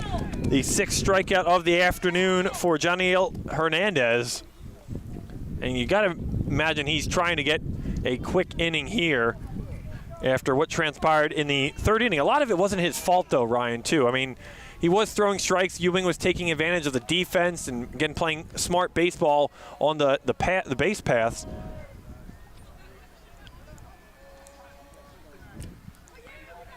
As Gamboa Ordini, the batter now, he's one for one. He's reached on an error and a single.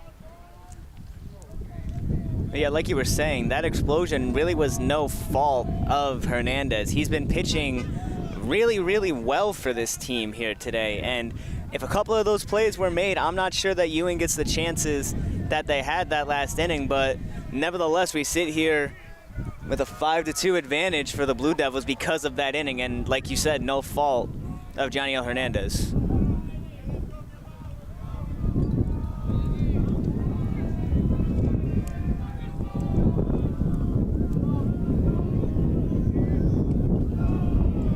Which is one of the issues in 2025 for this Tornadoes team. As a pitching staff, they gave up 154 runs. Only 98 of those were earned runs from their pitchers. I mean, that is a 56-run difference of what errors can do and how much a win and loss is determined just from those small things in the sport of baseball. You know, it makes me curious to how many of the runs that we saw scored in that last inning were going to be earned or attributed to Hernandez. As Gamboa Ordini gets a walk here. A couple of close pitches that at bat there could have gone either way. It went in the way of the Blue Devils this time around, but he pitched that at bat well. The calls just didn't go his way.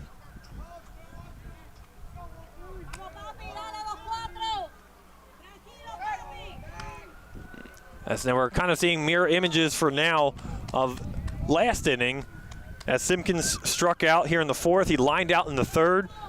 Ordini reached on an error and now reached on a walk.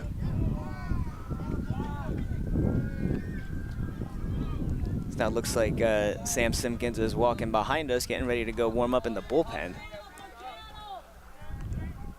Speaking of pitching. Yeah, we'll see if Rodriguez's afternoon is done. I mean, if it is, he did pitch well. He did his job. He did a really good job for the Blue Devils here today. I could see them trying to get another inning out of him, but 3 innings of solid work, I understand. On opening day, nonetheless, too, yes, you could maybe start. We'll see if they decide to start him or Simpkins just jumps in to start the 4th. It's a quick 0-2 hole here for Rodriguez.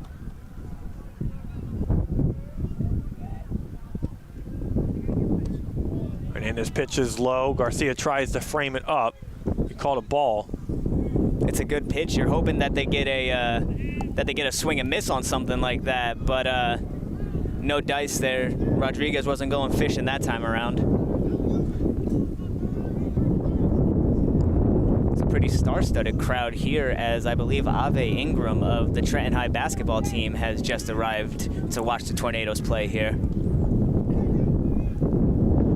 You know him on WBCB all too well. A very successful season for the Tornadoes basketball program, but ended not like they thought it would. Had much bigger goals in mind. He was a huge part of it. The 1,000-point scorer, just multiple 30-point games.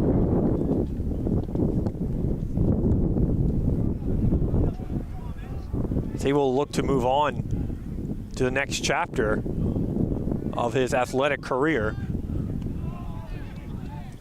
As Ordini is off to second, and the ball gets into shallow center field. As Kelly was almost not essentially realizing where the ball was. That one really could have been disastrous there. That could have allowed a runner to get to 3rd, and it's the last thing you need for the Blue Devils to get more momentum, to get them a bigger lead going into later stages of this game. It's the last thing you need to do. Rodriguez tip foul. And it'll be a foul. Count remains 2-2. Still only one out here in this inning for the Tornadoes, so even if they do get him out here, they're still not done. They got one more to go. It's a tough one. Someone who really started that, it's one of the guys who really started that rally. As Hernandez works some high heat, his 7th strikeout now of the afternoon. So he retires his opposing starter, Wilfrey Rodriguez.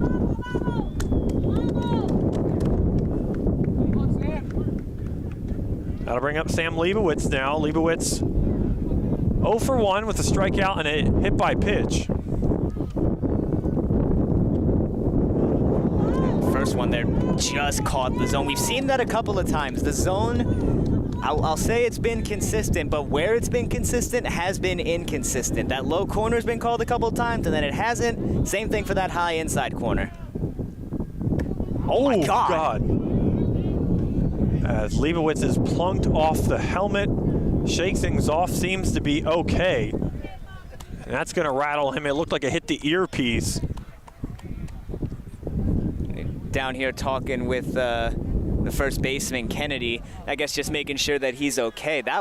He throws hard, does Hernandez, too. That could have been really scary. Thankfully, he's okay.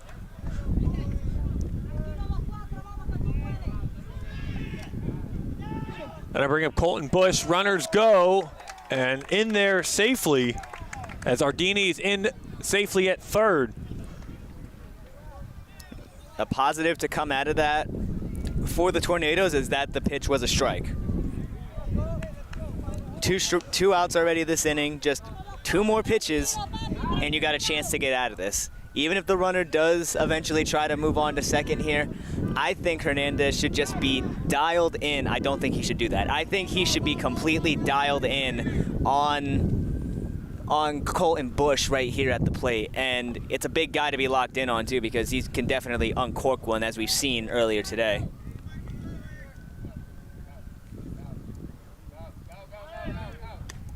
Colton Bush ducks out of the way as Leibowitz takes second.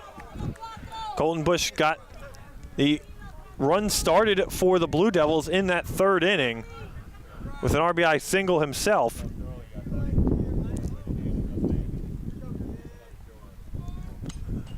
Tipped one out, fouled back into the netting. And then fouled back off of the fence into the glove of Joniel Hernandez. He was going to give him a new ball, was the umpire, but Hernandez just stuck his glove out and caught the foul ball off the bounce, and he's using the exact same ball. That was actually really cool. Up high, runners go, and no throw. Ardini comes around to score as Leibowitz goes on to third. It's the metal pipes behind the plate. Sometimes they make really cool effects, like the foul ball going right back to Hernandez there. And then sometimes it does stuff like that, where a pass ball can just ricochet anywhere into this infield and allow another runner to score. 2-2 the count to Colton Bush. It's 6-2 Blue Devils. The 2-2 off speed as Bush is rung up staring to retire the side. 1 run across on no hits as the Blue Devils lead this one 6-2. We've played 3.5 here from Trenton Central. Bottom of the 4th right after this on the WBCB Sports Network. Hi, Merrill Reese reminding you to come back home to traditional Italian cuisine at the Revere Restaurant, 802 River Road in Ewing Township. You'll always feel welcome at the Revere. It's like stepping back in time where you'll feel like you're dining in South Philly or New York's Little Italy. Start your meal with complimentary Hoboken bread. Choose from a menu featuring fresh seafood dishes, succulent steaks and chops, or homemade pasta dishes. You can even eat at the bar. The Revere is open 7 days for lunch and dinner. Private room available for special affairs, plus catering. For reservations, call 609-882-6365. That's 609-882-6365. Come home to traditional Italian cuisine. The Revere Restaurant, 802 River Road, Ewing Township. There really is nothing like a home team advantage. That's why Team Toyota makes a great choice for your next vehicle purchase or service. With our MVP pricing guarantee, teammate rewards program, and streamlined customer experience, our award-winning operation ensures that you can trust our process. A home team advantage is nothing without the community. Our employees are part of our family, part of your town, and we're all part of the team. We're always here for you at one of our 3 locations in Princeton, Langhorne, and Glen Mills. Hi, I'm Errol Reese. Most people diagnosed with skin cancer are not even aware of their cancer.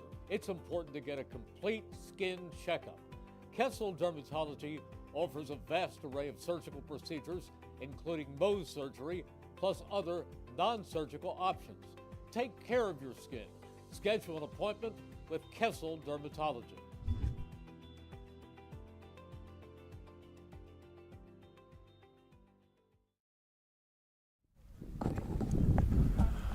New pitcher for the Blue Devils to start things off here in the bottom of the 4th.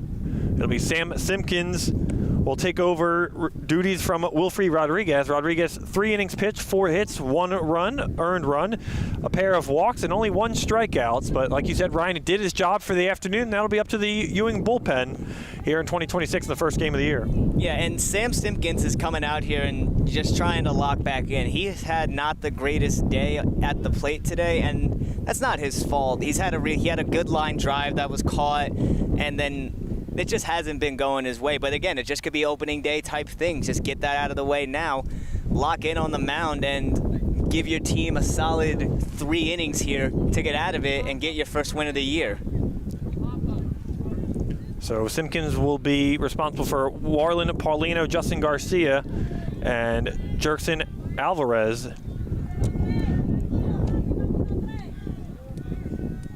Back to the pencil bat here. Made contact with it here, but see if he can get a hit this time around. As Paulino singled in the 2nd inning. Simpkins does throw a little bit harder than Rodriguez does, but guys like that, it's about the control. Let's see if he can find the zone.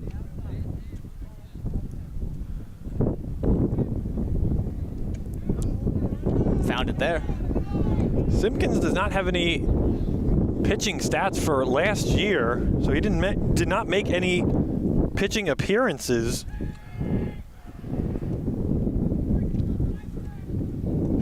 And swings through another heater there. He found that location up high, and he's put the last 2 there.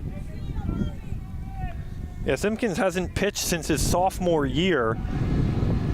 He had 33 1/3 innings pitch at that time. Oh my goodness, that was a disgusting breaking ball from Sam Simpkins. If you got him coming out of your pen,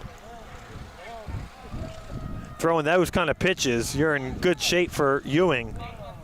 I'm not sure if maybe he's coming off of an injury or if they were just trying to... I think he was. I'm trying to remember. I think he did have some sort of elbow injury or arm injury last year. I do remember him being injured at one point in the year, and he must have missed all of last season if he didn't have an injury, any pitching stats for last year, but he did 2 years ago. And that's another really good breaking ball that could have been called for a strike, but no dice that time around. I wouldn't have been surprised if Ewing kind of treated this as like an opener kind of day that we see sometimes up at the higher levels, just because they got to get his innings back. They got to get him in. You don't want to rush a guy like Sam Simpkins and get him back into an injury. So maybe just getting him here and getting these innings now is just him officially getting back into his ways as a pitcher here. He might be even on like an innings restriction. Yeah, he could be. And maybe things change throughout the progress of this year. Does he become a starter for head coach Dave Angebrand at any point, or does he just kind of stay that bullpen role?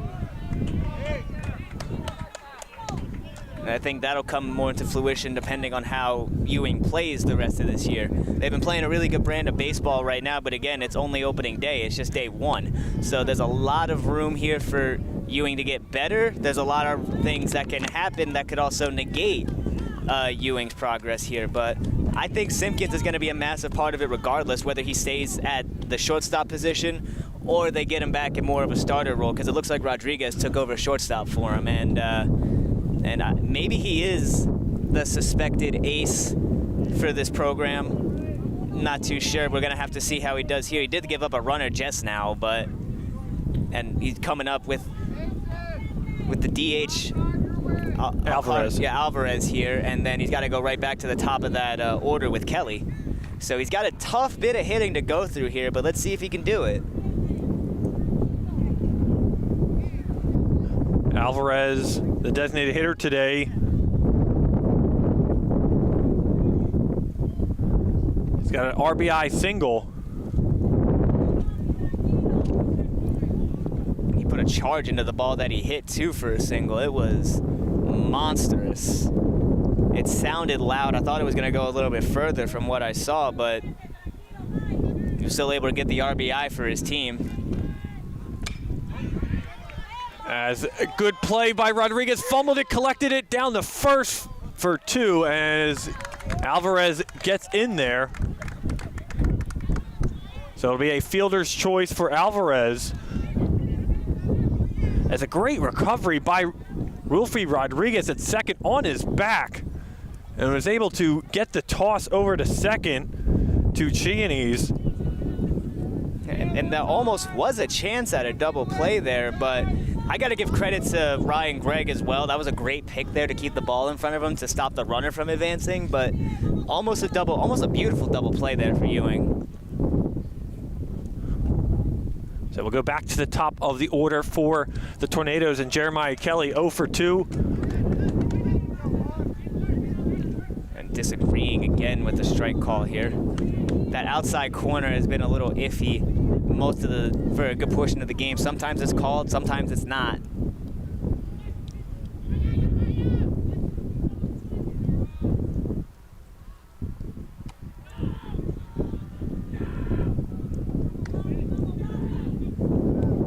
Simpkins doing exactly what he needs to do here, locking in on the batter instead of throwing back and forth with his first baseman trying to get the out here. Yeah, no need to worry at a 6-2 lead. Can fully relax, as you mentioned, his first pitching appearance, we assume in about 2 years almost. So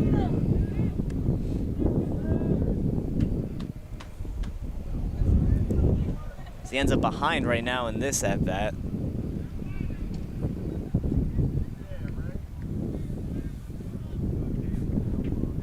Simpkins ready to delivery. Off the bat of Kelly, hot. Rodriguez fumbles it at short. He will hold the throw. Could have at least got the runner at second if he was able to gather that. Kelly with some speed down the first base line.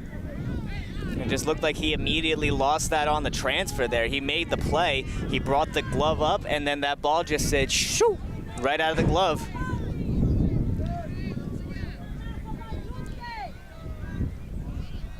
It's another big chance here that the Tornadoes have to capitalize on here. They have to capitalize.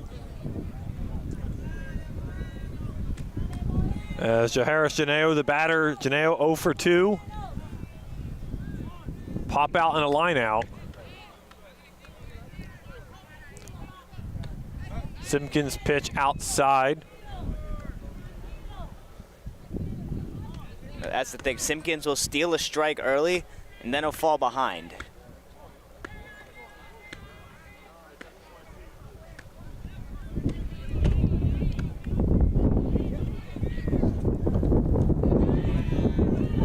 Skips that one in, but mind games being played right now on the base paths here.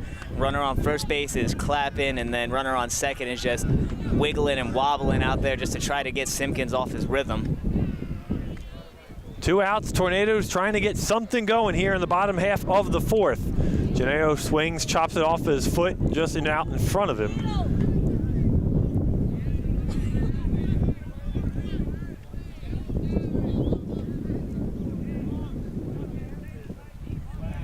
We're getting later into this ball game here. There's still a decent bit left to go here, but they got to start chipping away. You're not going to get it all back in one inning. This is where you got to start. Simpkins' pitch is upstairs. Janeo lays off. Count goes full. Well, runners will be in motion here, Nick, so if he makes contact and gets it into the outfield, it could score too. Simpkins ready. Looks back at second. The 3-2 pitch. As Janeo just out in front of that one, chops it foul, staying alive. Count remains full. I noticed in that pitch, too, the runners didn't even take off there. Not sure if they were just unaware of the situation, but that was kind of new. I haven't seen that before.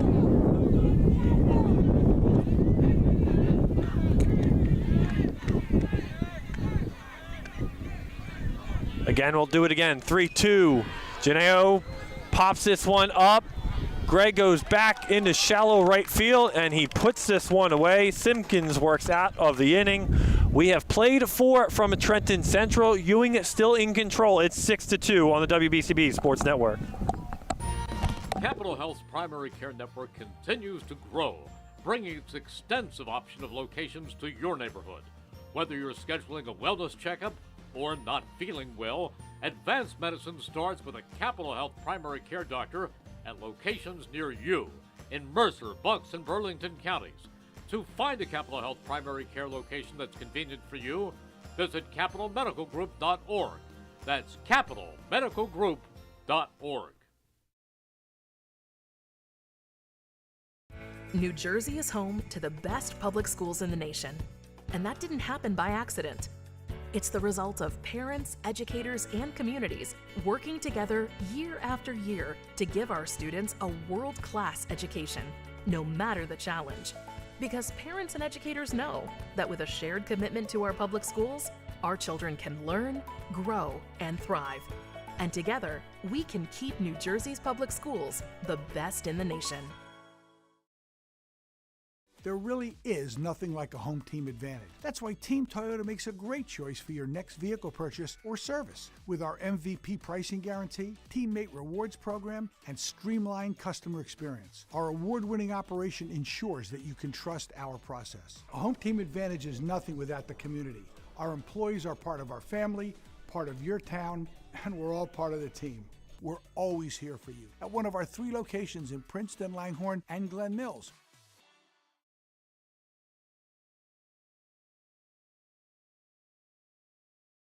$14.90 WBCB Levittown and Trenton, and video stream live at WBCBSports.com. Your home for the best local sports in Bucks and Mercer counties.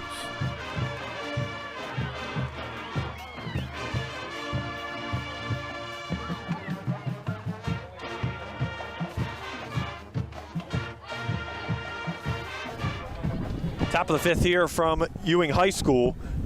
In a 6-2 game, Blue Devils comfortably in lead as Janiel Hernandez back for his 5th inning of work as he had a 5 batters in the 4th inning after allowing 9 batters to the plate in the 3rd and 5 runs across for the Blue Devils.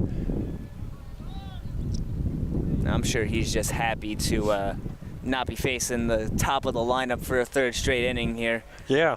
This is really his time to lock back into his game plan here and pitch his game. Like I said, he's been pitching pretty well. All things considered, scoring and everything, he's been pitching very, very well for the Tornadoes. And I know they want him to finish it out here, but I'm curious to how much more he's got left in the tank for this game. I would assume this is going to be his last inning, all things considering. We'll see, though. Depends if Trenton wants to use 2 relievers today for the 6th and 7th. Depends on how this inning goes. He's got to get through the 5th here. It's a good start. And out in front of that is Greg for the first out here in the 5th inning. The 9th strikeout for Janiel Hernandez today. And that is a small victory for the Tornadoes. No matter how this game concludes today, you can take that away from your #1 junior pitcher on opening day. You'll take that if you're the Tornadoes coaching staff and work on things between now and his next start. Obviously, there's a lot to work on here. We're still very early on into the season, but yeah, it's a really good positive that your opening day pitcher is on the verge of having double-digit strikeouts. It's honestly really cool to see.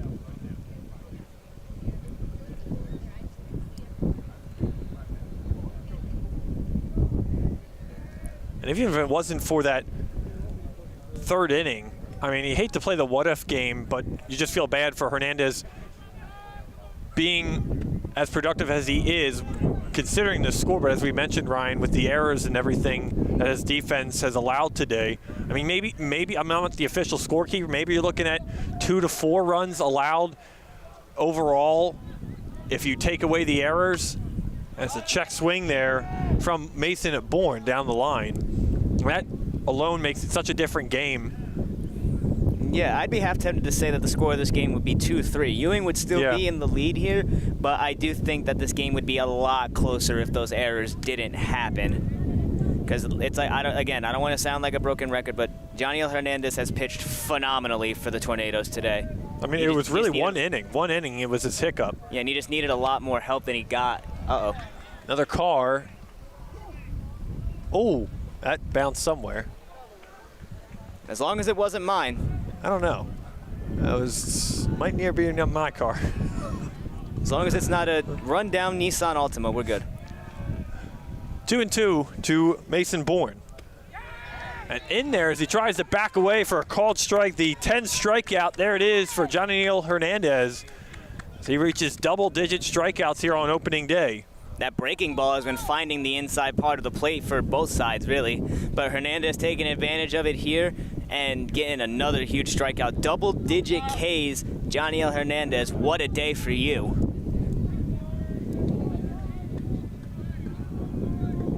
Kyle Chianese, the batter now, a strikeout and an RBI single on the afternoon. And minus that third inning, Hernandez pitching has 2 strikeouts minimum in the first, second, fourth, and now fifth. So you mentioned, Ryan, too, like the strikeout being the big thing for Hernandez today, getting a lot of those outs. Minus that third inning, it's just been via the strikeout. He's been terrific. He's been exactly what a #1 pitcher for a program should do. He's tried to command the zone. That hasn't gone his way a couple of times. We've had a couple of really good breaking balls get called for strikes there as he swings through another fastball here. But, yeah, he's been the focal point. He's been probably their best player out there despite this score. Like you said, we keep bringing up that third inning. If it didn't happen, it'd probably be a 1-run ball game, and Hernandez would be in talks for player of the game possibly as he gets another strikeout. And 1, 2, 3 go the Blue Devils. Hernandez, 3 strikeouts in the inning to end the top half of the fifth. We're through 4.5. Hernandez with 10 strikeouts. We go to the bottom of the fifth from Trenton Central High School right after this on the WBCB Sports Network. New Jersey is home to the best public schools in the nation. And that didn't happen by accident. It's the result of parents, educators, and communities working together year after year to give our students a world-class education, no matter the challenge.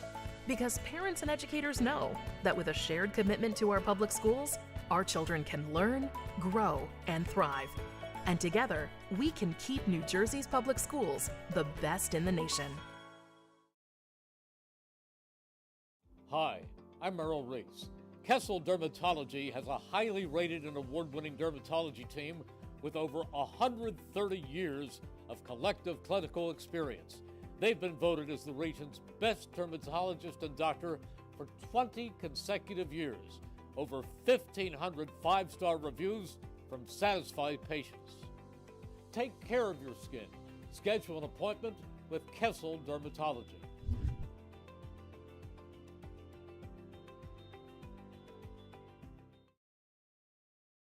There really is nothing like a home team advantage. That's why Team Toyota makes a great choice for your next vehicle purchase or service. With our MVP pricing guarantee, teammate rewards program, and streamlined customer experience, our award-winning operation ensures that you can trust our process. A home team advantage is nothing without the community.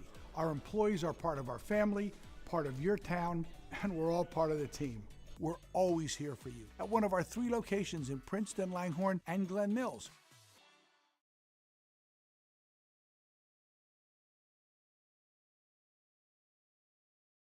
$14.90 WBCB Levittown and Trenton, and video stream live at WBCBSports.com.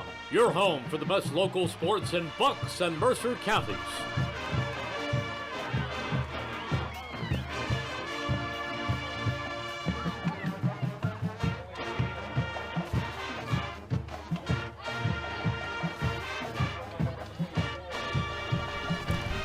Bottom of the 5th inning now for the Tornadoes. Sam Simpkins, 2nd inning of work for him,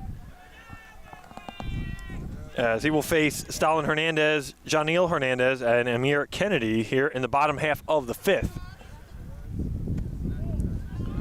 And inside for called ball as Hernandez backs off of that.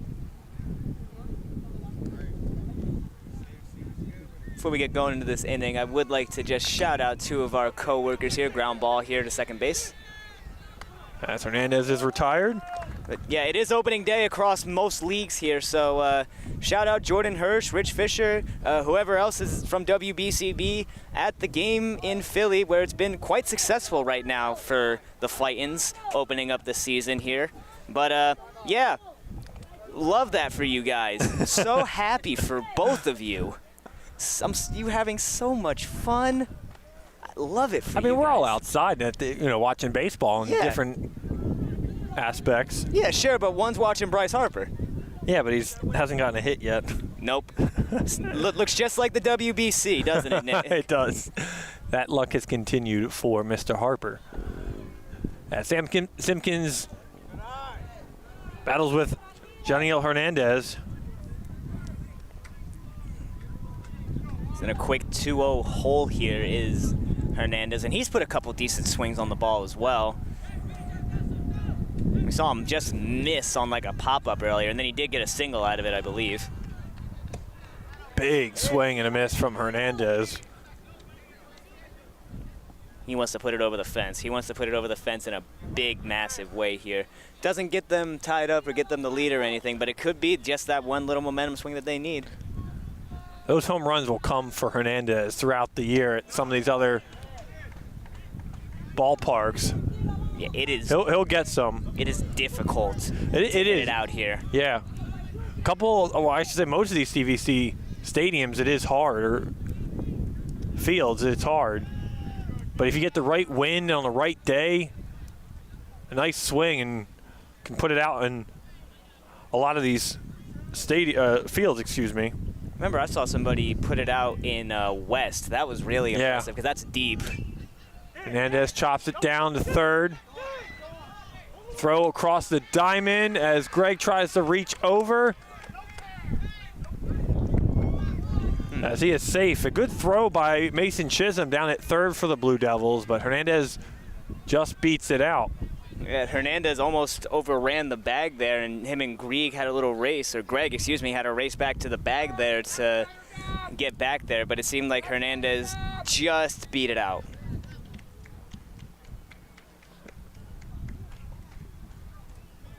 And this is where the Tornadoes started taking advantage last time, too, with Kennedy at the plate.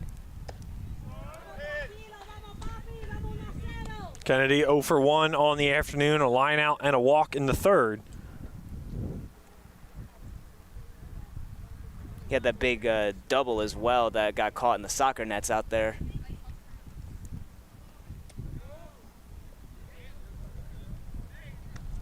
Oh, excuse me. Yes, you're right. I was looking at the wrong. I was looking at Janiel Hernandez's score sheet. Yeah, Kennedy had the ground out and an RBI double. Trying to come through again here for the Tornadoes.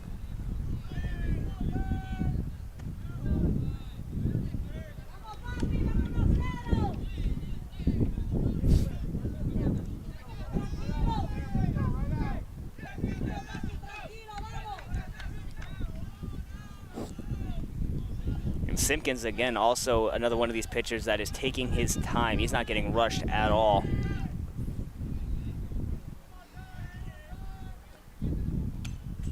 Fouled back off the bat of Kennedy. Just got a piece of that.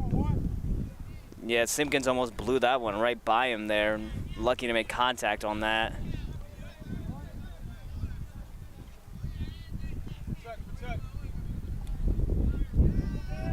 Two balls, two strikes to Amir Kennedy.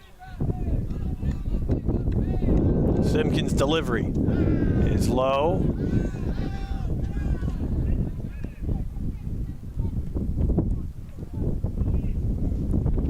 Only one out for the Tornadoes here, so if they can get 2 runners on, that could be the start of a nice inning here.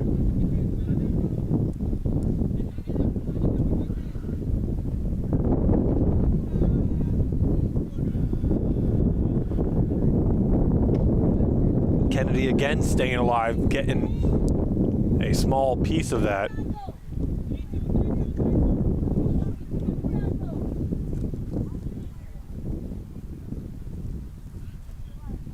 Kennedy seems like he's a spark plug here. He definitely got things going for him with the RBI double last time we saw him, and he wants to get another huge RBI here. Just maybe if it doesn't get caught in the soccer nets this time. Kennedy puts a charge in that one into center field. Will get down for a hit, his second hit of the afternoon.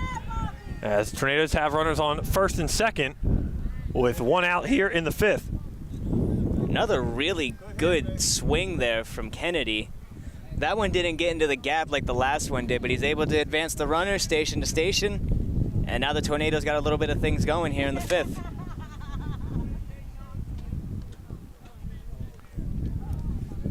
The ring of Leonzo Perez. Perez 0 for 1 with strikeout and a walk. Big swing and a miss from Perez.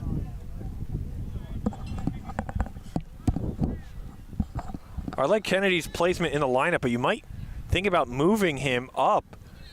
I mean, it also could be just a good spot where he is at in the 5 hole, right in the smack middle of this Tornado lineup, especially behind Hernandez to get some protection. Yeah, that's the point I was going to make there. I think that's a protection thing because clearly they know what he can do with the bat. He's got a really pretty swing to go along with getting the 2 hits. But having protection behind your power guy who's also supposed to be protecting your 3-hole hitter just makes your life easier. Just blew him away in 3. As Perez is retired for the second time today on strikeouts. Second out here in the bottom of the 5th. Pencil bat's back. Sorry, I just get excited. No, I don't blame you. Orlin Paulino, 1 for 2 with a strikeout and a single, with 2 on and 2 away. Simpkins looks back at second to Hernandez, pitch in the dirt. You know, if there weren't 2 outs in the inning, I wouldn't hate maybe laying down a bunt here if you're the Tornadoes. No, I wouldn't either. Just to get them moved over. I understand why you didn't have previous at-bats with the bunt, but right now you just kind of need to get something going. And unfortunately, there's 2 outs, but if there weren't, that would definitely be because they're playing way back. Popped up. Everyone loses it, and it goes back out of play. Everybody was telling Ewing catcher that he had a play on it, but that ball was out of the area of play.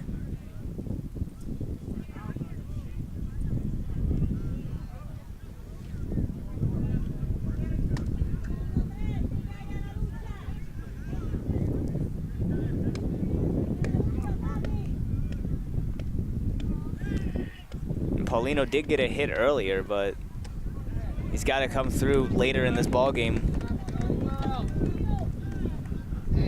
You mentioned just for the Tornadoes to just start, got to find a way to get at this lead though.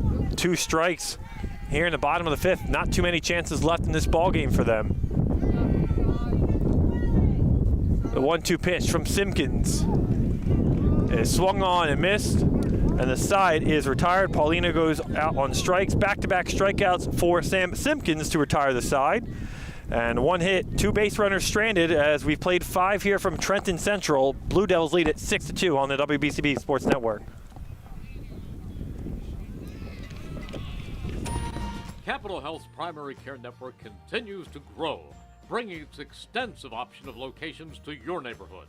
Whether you're scheduling a wellness checkup or not feeling well, advanced medicine starts with a Capital Health primary care doctor at locations near you in Mercer, Bucks, and Burlington counties. To find a Capital Health primary care location that's convenient for you, visit capitalmedicalgroup.org. That's capitalmedicalgroup.org.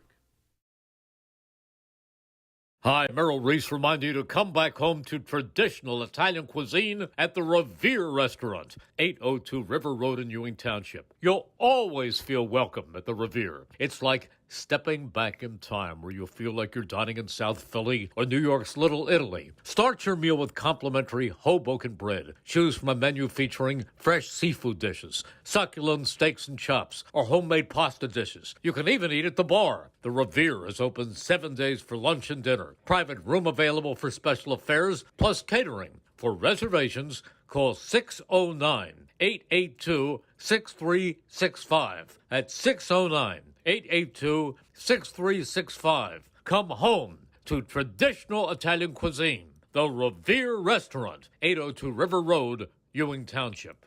There really is nothing like a home team advantage. That's why Team Toyota makes a great choice for your next vehicle purchase or service. With our MVP pricing guarantee, teammate rewards program, and streamlined customer experience, our award-winning operation ensures that you can trust our process. A home team advantage is nothing without the community.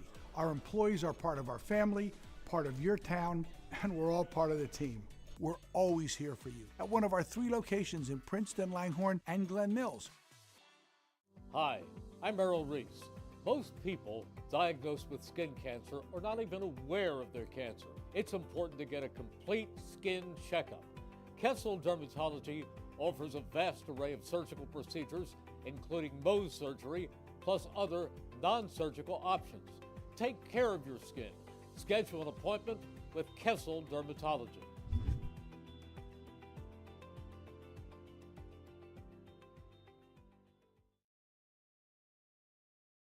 1490 WBCB Levittown and Trenton, and video stream live at WBCBSports.com.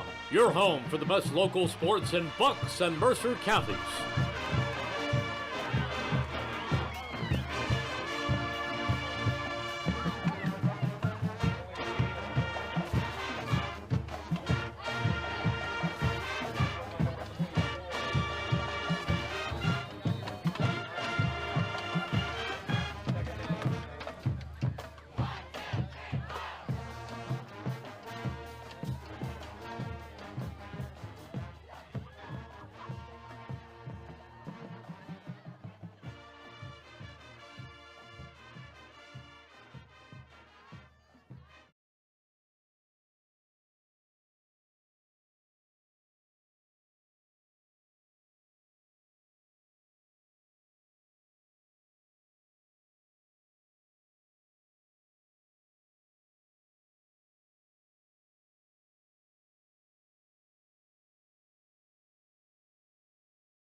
Counties.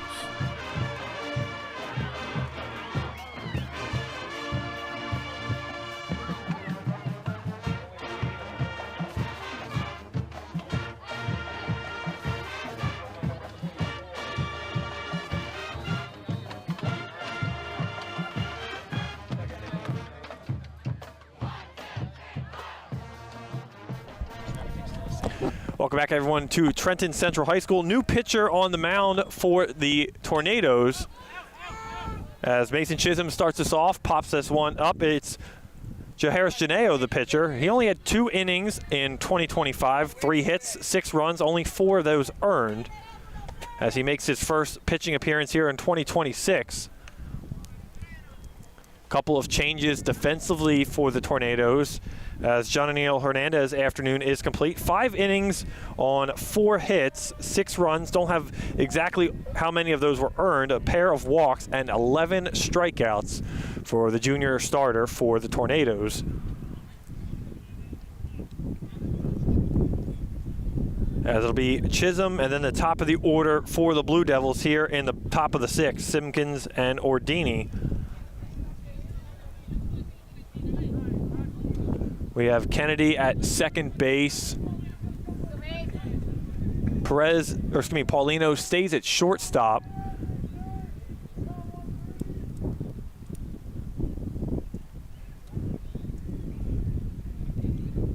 And again, umpire looking over to Trenton Central's bench to clarify something. No arguments, just a discussion. I just want to know what. I don't know if it's over balls and strikes or the zone. I mean, you mentioned it too, Ryan. Strike zone being sporadic today on certain situational batters, I guess. Janeo's pitch is tipped foul. Chisholm staying alive, 1-2.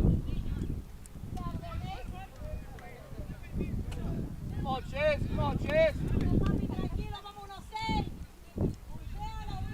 Trenton's got 2 more chances if they get out of this unscathed to try to get back into this here. His pitch is in there for a strike 3, and Chisholm doesn't like the call. Yeah, we've seen that a couple of times. A couple of the kids have been really frustrated with a few of the calls, and throwing your arms up isn't going to make it any better here, but nevertheless, I can understand the frustration.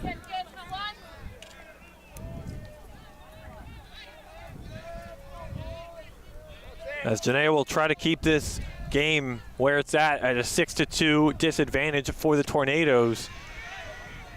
Simpkins doesn't like the first pitch in there for a called strike. Yeah, Simpkins is trying to turn his fortunes around at the plate. He's done really well on the mound in spite of that, but he's just trying to get something going at the plate here. He doesn't want to end his first game of the year hitless. I know that for a fact. Simpkins thought about it, but he'll lay off in the dirt. It's a good layoff as well there, honestly. Just being able to spit on a pitch like that when you're frustrated trying to get something going shows a lot about a player.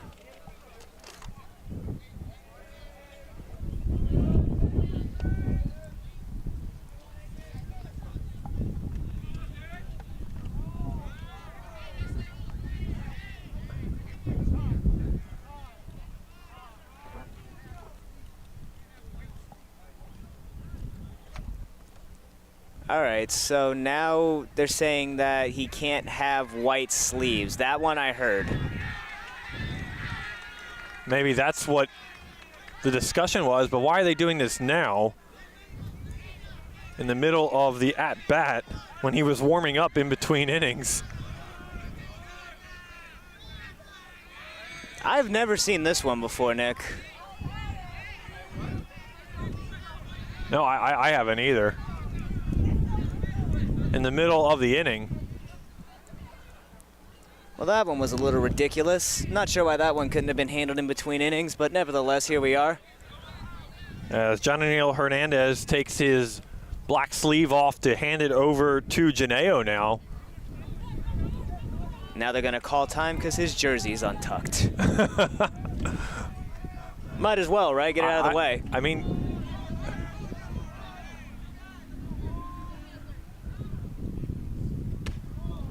I'm not arguing the rule. It's just strange to bring that up now when he was warming up. I don't know if it was just hidden. I didn't even know that was a rule here in CVC play. You can't have a white shirt, undershirt. Maybe you can have a black shirt on. It's always been a weird rule that they've had. I've never understood it, but it's always just been one of those weird things where I don't know if obviously it's not a uniform thing because the red, black, and white all goes pretty well. I didn't think much of it. I think it is only for pitchers. I think so, yeah, obviously. But someone's going to have to explain it to me as to why that is because I couldn't tell you why they can't wear white. I've never seen that middle of the inning. And and another plunked batter off the head. That's the second batter hitting the helmet today, too. And obviously no intent here, but Ewing's got to be a little frustrated. That's, what, 4 hit-by pitches today? Yeah. I believe Leibowitz was the last batter to be hit in the head.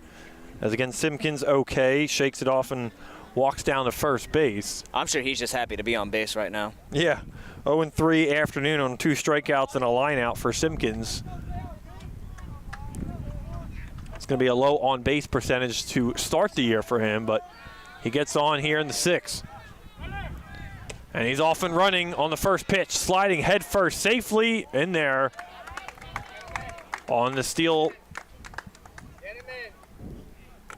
Come on, Mike. Come on, Mike. Now runner in scoring position here. It's just a golden opportunity here for Ewing to extend their lead.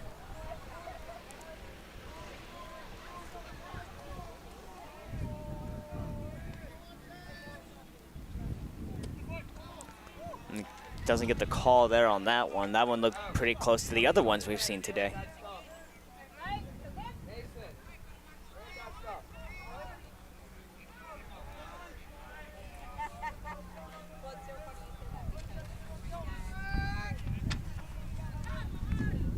There's pitch outside to Gamboa Ordini.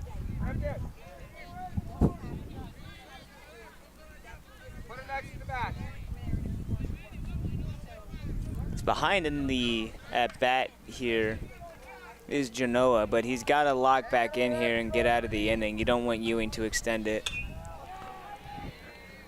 And Ordini's liner down, or excuse me, out in left field, caught for the second out of the inning.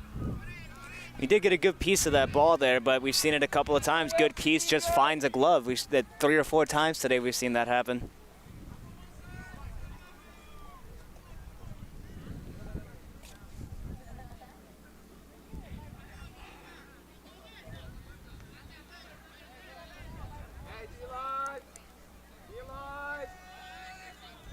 Genoa taking his time here, getting his signs down. He stepped off the mound there.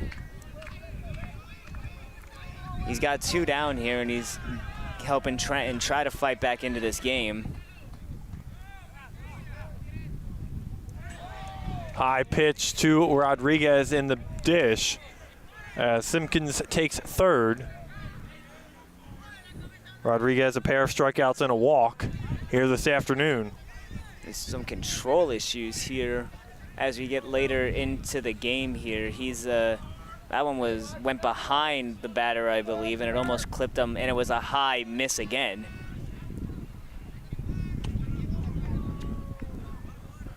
Well, Jaharis Janeo had the least innings pitched, least appearances, I should say, for this Trenton Central team last season. I mentioned only 2 innings pitched.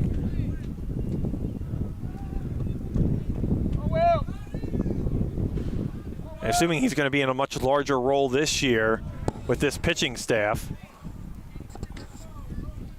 He's got to find the zone here for game 1. He got the first couple outs. I don't want to say easily, but he got the first couple outs nice and steady. He just needs one more good pitch to get on the ground or in the air here to get out of the inning. Called strike over. Rodriguez holds off.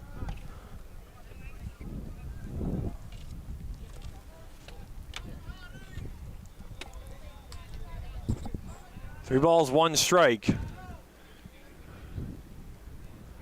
Janeo gets his sign. The delivery.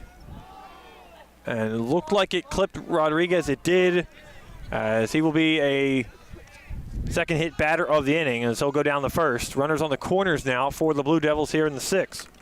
Well, it would have been a ball 4 regardless there. It sucks that it's another hit by pitch, but corners now juice for the Blue Devils.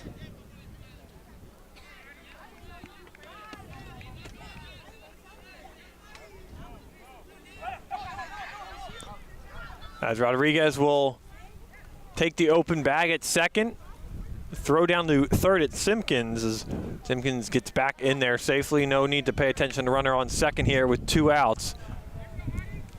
As it'll bring up Sam Leibowitz. 0 for 1 on the afternoon. A pair of he was hit by pitches in the 3rd and 4th inning respectively. It's up. And Blue Devils still trying to add to this lead here. Ducks on the pond here, sending the runner to second, up by 4. They're not taking their foot off the gas at all. Or trying not to, I should say. Janeo's pitch is just high. Looked like it was right at the belt. It's 2 close pitches back to back here. 2 pitches that we've seen be called strikes. So, again, the frustration is understandable.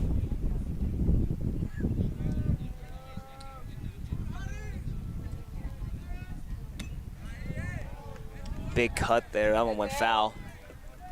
Head down, hands inside the ball. Hands inside the ball.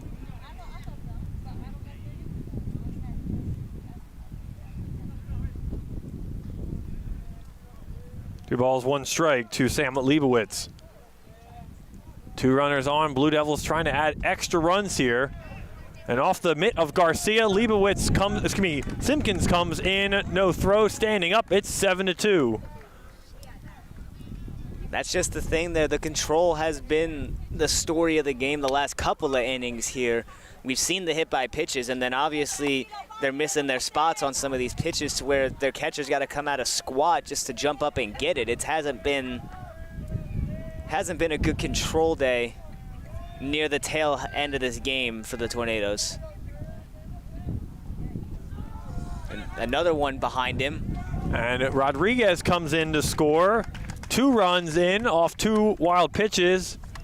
And it was ball 4 too, so he's gonna get on base after that. It is 8-2 Blue Devils lead. You know, Nick, with how this game started, with the way Trenton came out swinging the bats with those 2 hard and loud outs that we saw, you wouldn't have convinced me that this game was going to be a 6-run deficit right now. No. Tornadoes just have not been able to have any offensive momentum and get a rally together, and multiple hits and extra base hits is credit to the Blue Devils pitching staff. That's really been credit to them today for getting out of these jams they have been in. As Bush checks his swing, as Leibowitz goes down the second.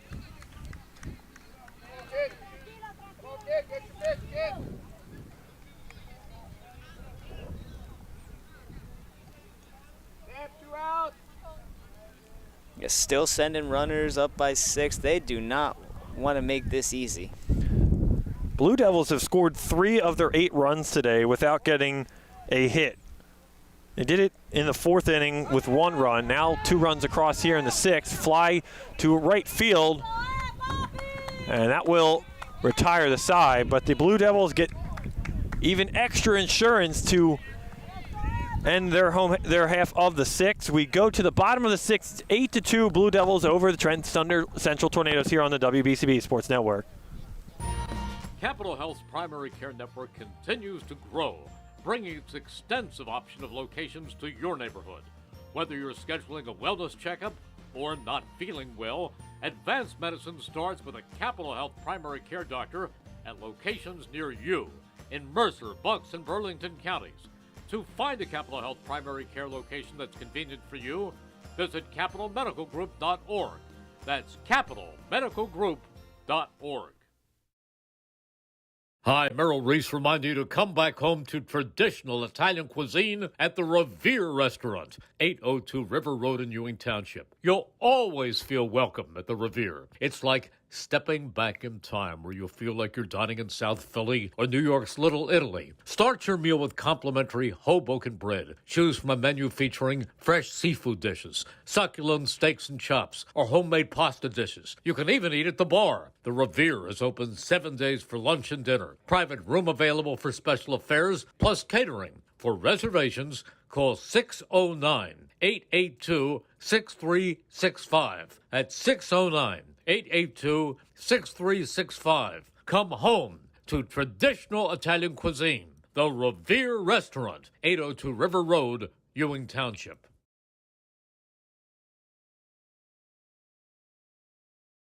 There really is nothing like a home team advantage. That's why Team Toyota makes a great choice for your next vehicle purchase or service. With our MVP pricing guarantee, teammate rewards program, and streamlined customer experience, our award-winning operation ensures that you can trust our process. A home team advantage is nothing without the community.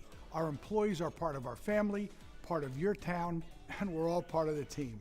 We're always here for you at one of our 3 locations in Princeton, Langhorne, and Glen Mills. 1490 WBCB Levittown and Trenton, and video stream live at WBCBSports.com. Your home for the best local sports in Bucks and Mercer counties.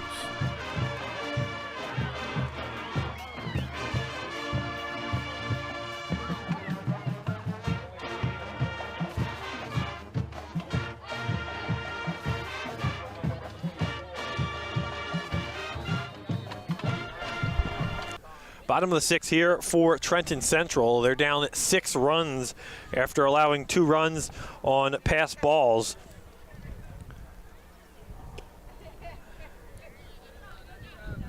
As it'll be Justin Garcia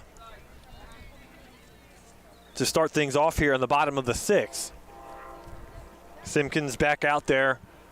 3rd inning of work in relief off Wilfrey Rodriguez. And it was a solid 3 innings from Wilfie Rodriguez at that, but then Simpkins has come in and shut the door on whatever momentum the Tornadoes could have had. They've been trying to build something. They have not gotten it this afternoon.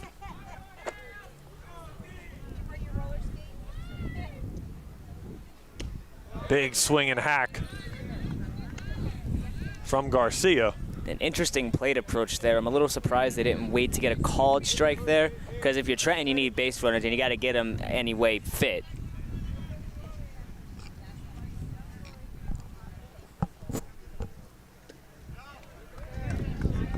Again, back-to-back big swings from Garcia. 2 massive cuts and 2 big gusts of air coming our way here, Nick. Like I said, I don't want to sound like a broken record, but I am surprised they're not taking more pitches. And you get into that mode, as much as the mindset should be taking more pitches, you get that mindset of just, oh, I'm down, I need to do something, I need to be the one to start the rally. And instead of taking pitches, you're swinging at those pitches.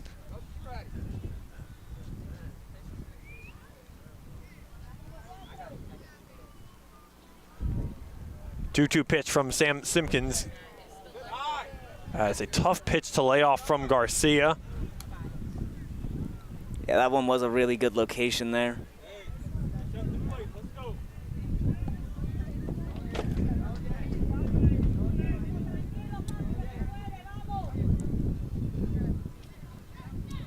Two-two pitch, 3-2 pitch in the dirt, and Garcia comes back to get a walk to start off the bottom of the 6th. You know, and there it is, the base runner that the Tornadoes need that could potentially get a rally started here. They got 6 runs to go here, and again, I've seen weirder in the game of baseball. And like you mentioned, last time these 2 teams played, the Tornadoes really started to heat things up in that 6th and 7th inning. So we really could be in for something here. And we'll have a courtesy runner for Garcia.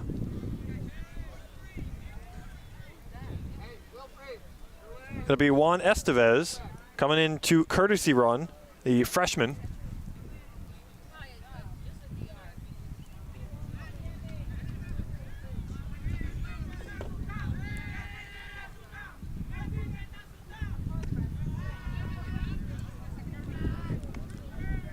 As Jerickson Alvarez, the DH, comes up 1 for 2 on the afternoon with an RBI single.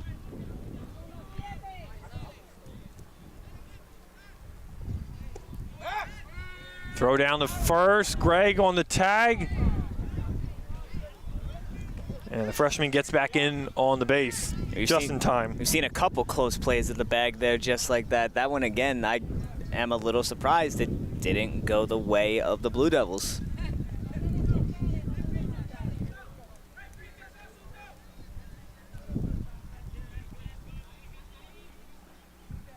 Simpkins pitch in there for a strike. That quarter's been there a good majority of the game. When they hit it, they get the call. I feel like a lot of the batters are backing away from that inside pitch today. Because they're trying to, I think they're trying to get them to think that, oh, that almost hit me. And then they're going to get the ball call, but these umps are a little smarter than that.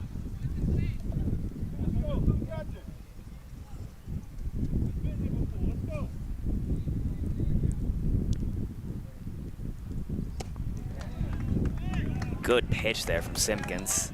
Just blew him away. As Alvarez is retired, the first out here on the bottom of the 6th. The good thing for Trenton is now they're back at the top of the lineup here.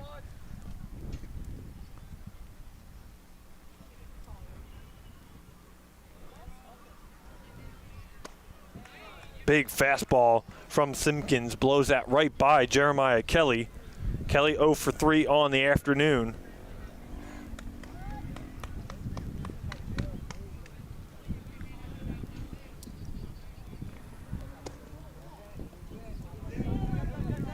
He wanted that low corner, Simpkins did.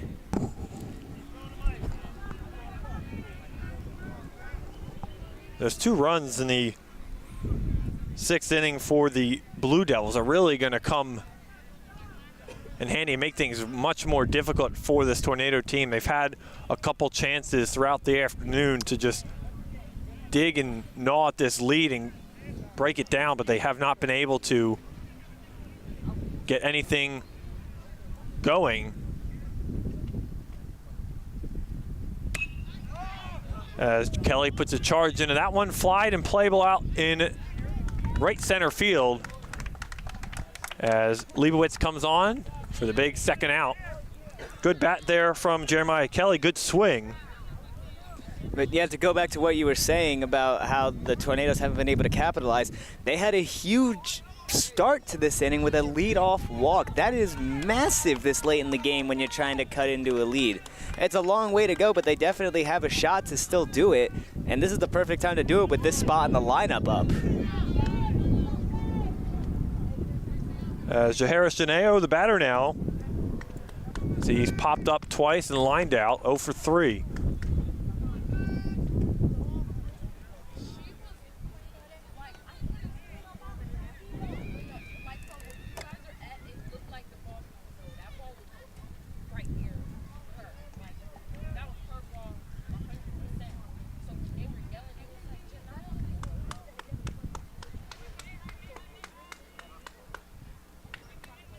One from Simpkins as Janeo lays off, holds back in the dirt, 2-1.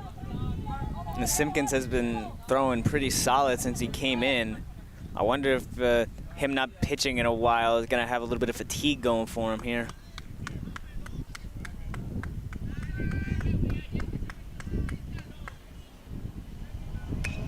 Chopper right back to Simpkins. Great play with the glove. Underhands it to Gregg to retire the side.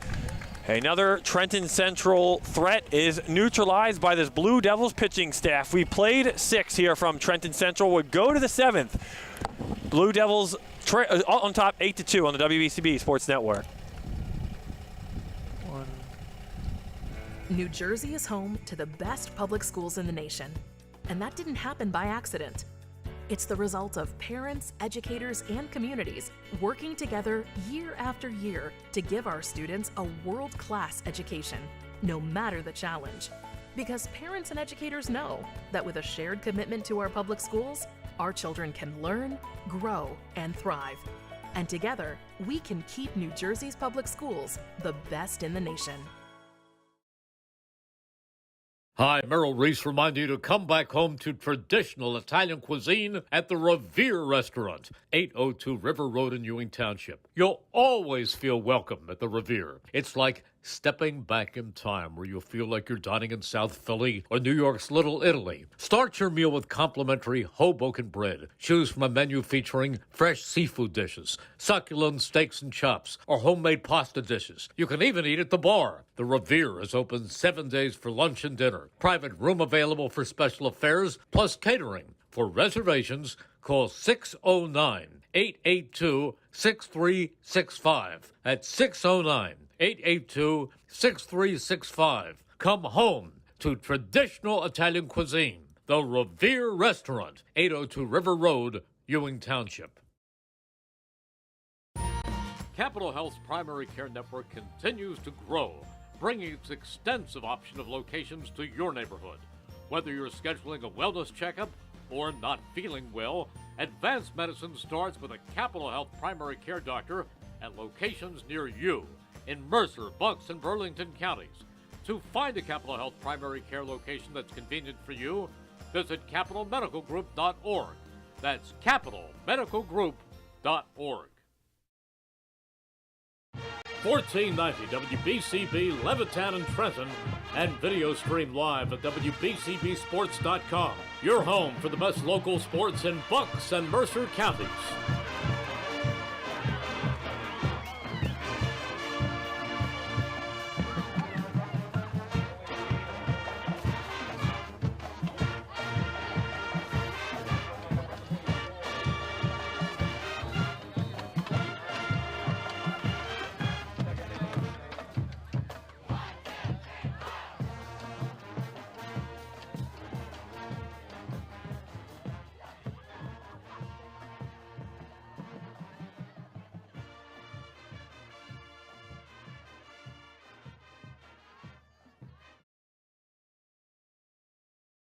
Before sundown.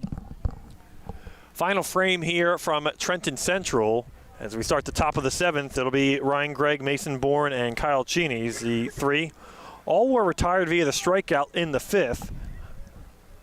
And that was Hernandez's last inning of work for the Tornadoes, as Jaharis Janeo will finish things off here for this Tornadoes pitching staff.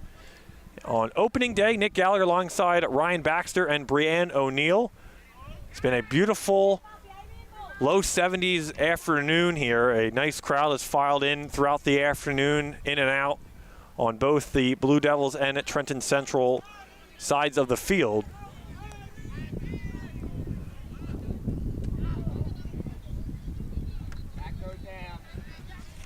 These two teams go right back to work after today. They go back this weekend as Ewing will take on Hopewell Valley. Tornadoes take on West Windsor Plainsboro North.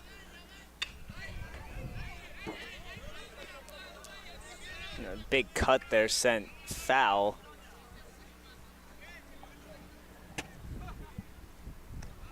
And if they can get through this half inning unscathed, then I don't see a world where if they just get a couple of nice swings going that this rally really can't go into the favor of the Tornadoes.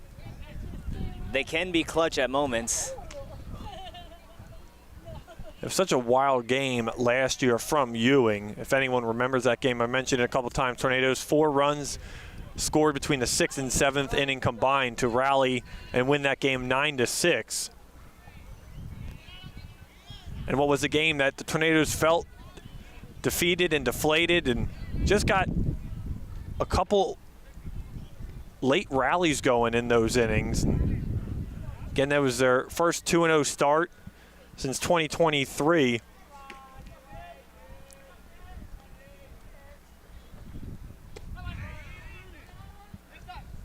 It was a drop third strike. Gregg will run down the first. He is retired via the strikeout.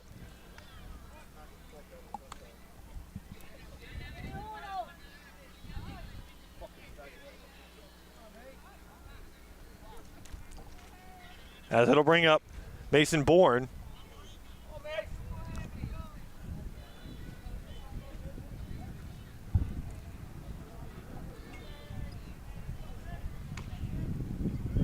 Bourne with an RBI in the 3rd inning. Blue Devils sent 9 men to the plate in the 3rd inning, scoring 5 of their 8 runs.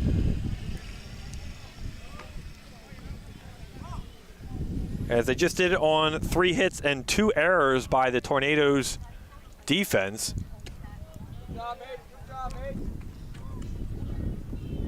mate. It seems like he might be starting to lose the zone ever so slightly here, Genoa is. Or Janeo, excuse me. Bourne inside, gets it for a called strike.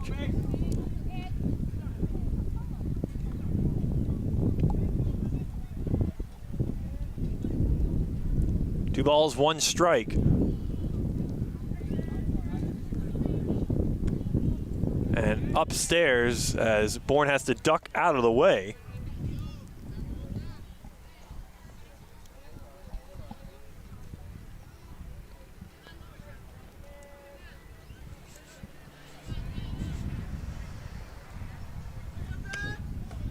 Fouls that back off the, I believe that's off the post again.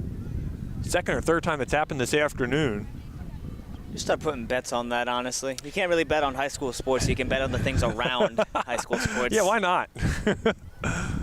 Bet you 50 cents it does it again. No, I'm kidding. Janeo's delivery is inside, called at 3rd strike. Bourne is rung up. Back-to-back strikeouts here in the top of the 7th. Good pitch there from Janeo as well. Locked in, he fell behind early in the at-bat, found the zone again, and was able to get a nice little K.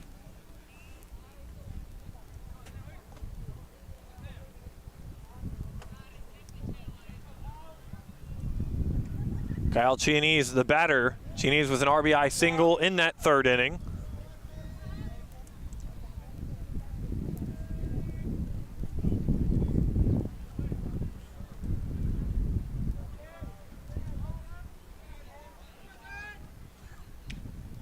tipped off.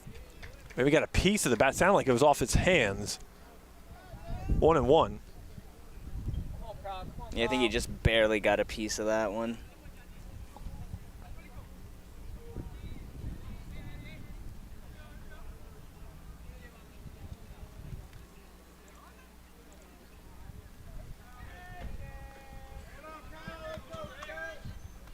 As Janeo steps off the bump. To go through the signs again.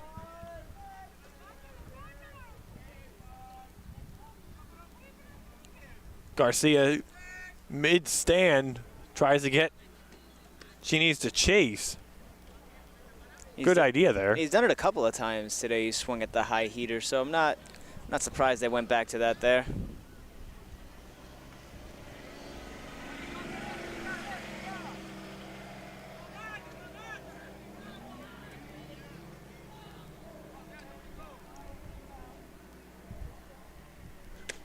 Two-one upstairs. Ginny's ducks and dives out of the way. There's been a lot of dive, duck, dip, dive, and dodge going on today. There has been. The 5 rules of any sport with a ball.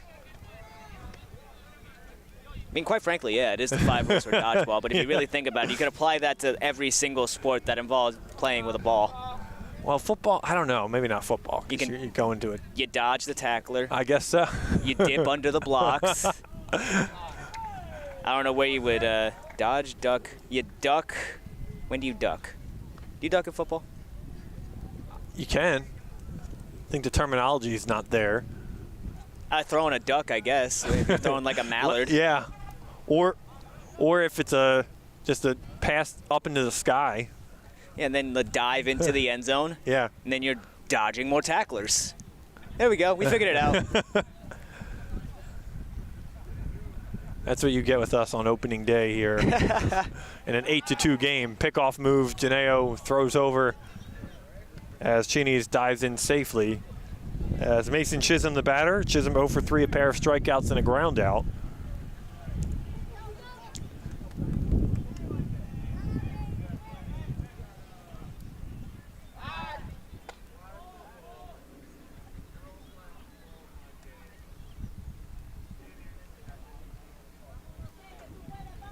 Two straight pickoffs there over on Chianese.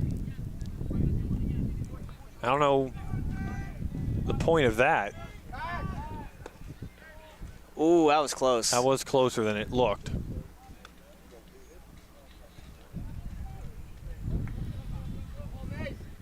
It's 3 straight throwovers now. I'm not sure if that's the strategy here or what.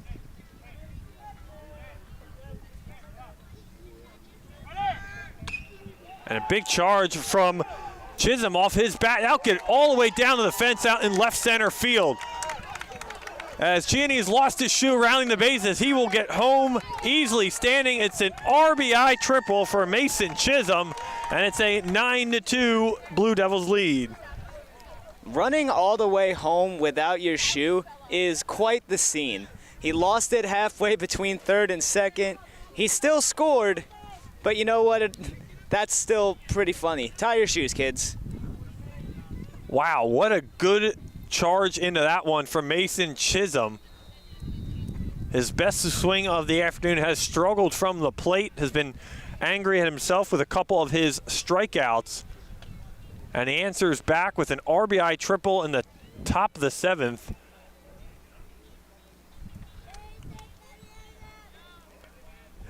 I really haven't seen that too, Ryan. A player losing their shoe while rounding the bases, especially with a ball hit that far down in left field. No, I wonder if that may have impacted Chisholm rounding there. He wasn't able to get like a full turn. That could have been an inside the park home run. That would have been exciting with 2 outs. I mean, why not send the runner just for the sake of it to see what would have happened? And now we're back to the top of the lineup here for the Blue Devils. Some more damage could even be done. Simpkins, a pair of strikeouts and a line out, and a hit by pitch. Ball will go past Garcia. And Chisholm is in to score easily. It's 10-2 Blue Devils as they add the second run on the pass ball.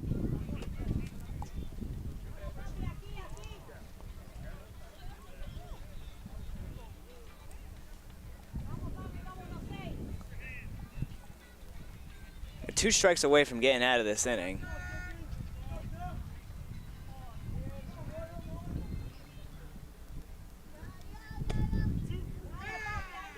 Make it 1. Simpkins doesn't like that call, maybe angry with himself. Tough afternoon at the dish for him. 1 ball, 2 strike to Simpkins. Janeo trying to get out of this top of the 7th. The 1-2 in the dirt.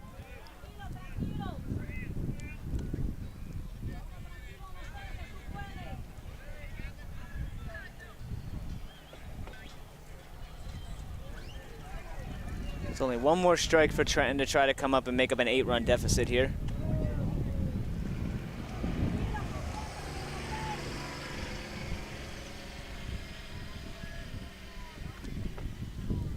If there's any Red Sox fans listening, I'll happily tell you that the Red Sox have pulled off a 3-0 victory over the Cincinnati Reds in their opening day performance today. And did he get hit or did he just walk him?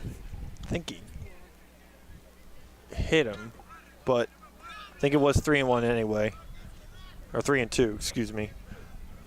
Well, again, the Tornadoes had 2 strikes. They have 2 outs. Just not able to close things out here. And again, back-to-back innings for the Blue Devils on 2 runs scored off only 1 hit. So now 4 of the 10 runs off 1 hit.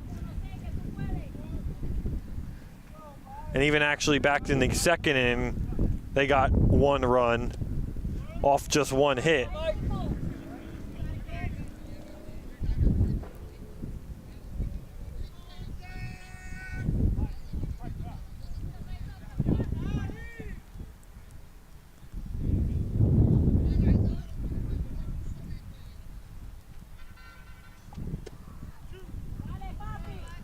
Quick 2 strikes there. As Gamboa Ordini falls behind. Single, reach on an error, a walk, and a line out.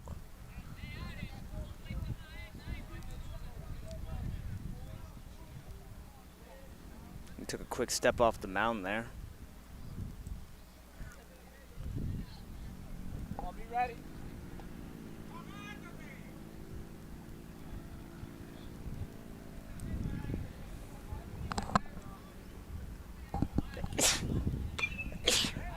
Big fly ball into the parking lot and just missed in between cars. It ended up on the roof of a car, but not enough to anything to do damage, so we're good.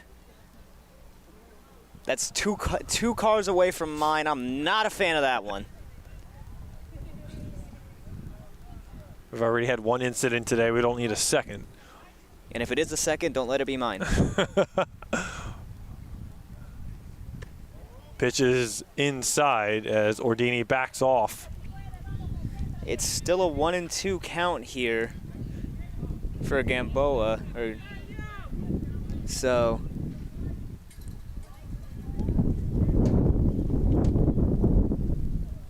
he's got a lot of pitches to work with here, but I know he just wants to get out of the inning here. He somehow got a piece of it.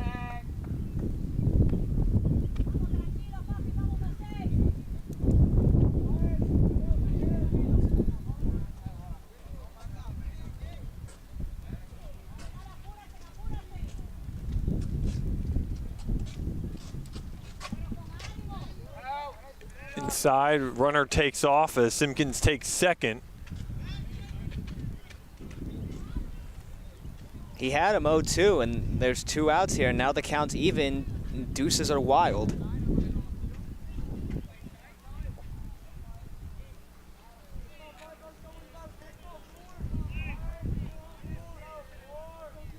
Janeo trying to work out of this top of the 7th. Simpkins takes lead 2-2, gets him swinging through. And Ordini is down on strikes to retire the side, but the Blue Devils add on another 2 runs. We go to the bottom of the 7th. Last chance for the Tornadoes. Back with the bottom of the 7th right here on the WBCB Sports Network.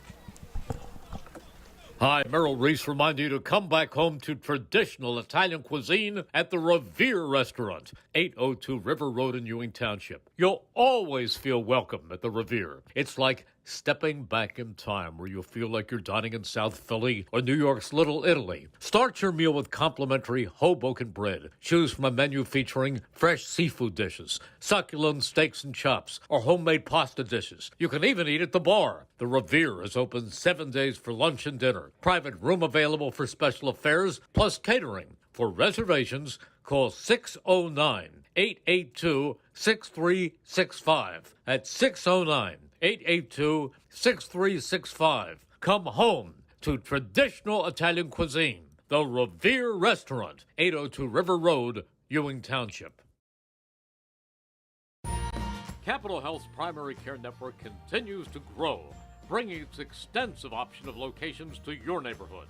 Whether you're scheduling a wellness checkup or not feeling well, advanced medicine starts with a Capital Health primary care doctor at locations near you in Mercer, Bucks, and Burlington counties. To find a Capital Health primary care location that's convenient for you, visit capitalmedicalgroup.org. That's capitalmedicalgroup.org. 1490 WBCB Levittown and Trenton, and video stream live at WBCBSports.com. Your home for the best local sports in Bucks and Mercer counties.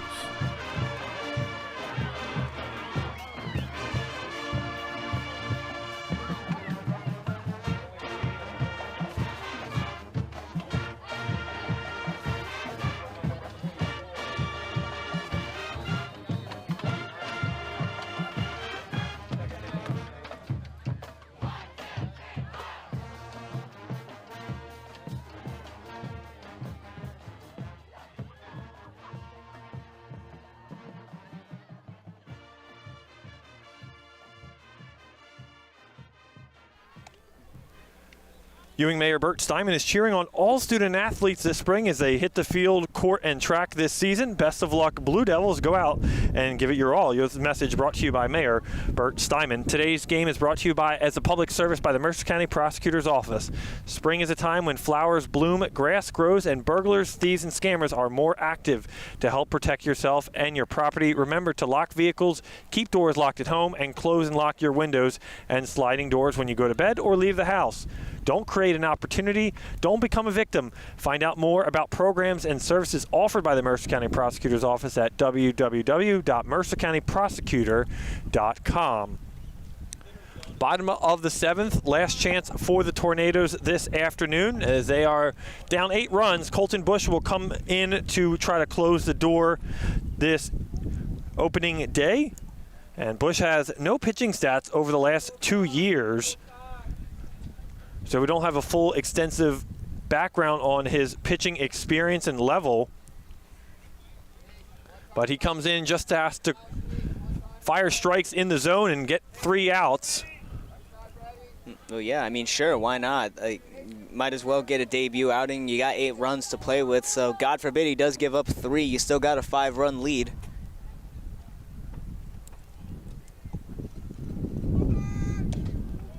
He's got a little spice in that ball. As Stalin Hernandez will lead things off for the Tornadoes here in the bottom of the 7th.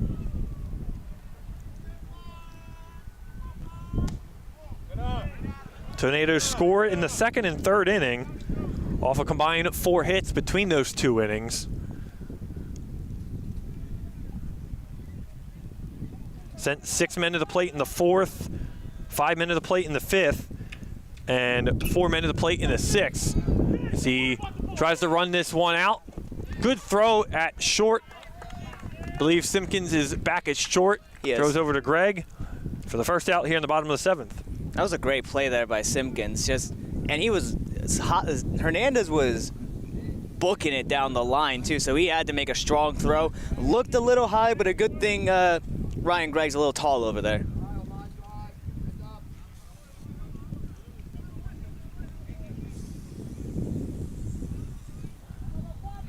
Johnny Neil Hernandez, the batter now, he's walked twice and lined out to second. He started this day on the mound for the Tornadoes. We mentioned throughout this game just the small victories that the Tornadoes can take away. Hernandez, 5 innings of work this afternoon, 6 runs, 4 hits, and 11 strikeouts. This lead is not at the fault of Jadiel Hernandez in any way, shape, or form, because he put his heart and soul on his sleeve when he was out there pitching, and he ended up with 11 Ks, which is not easy to do. As another one into the parking lot. Oh, no. Oh, thank goodness. That sigh of relief, Nick, I'm assuming that one was pretty close to your vehicle. I think so, just a little bit further down, but I just didn't know where that was going to bounce. It's a good thing that the parking lot's kind of cleared out. It was kind of crowded Yeah, here it a was. little bit earlier, but now, thankfully, there's less cars here for less insurance claims.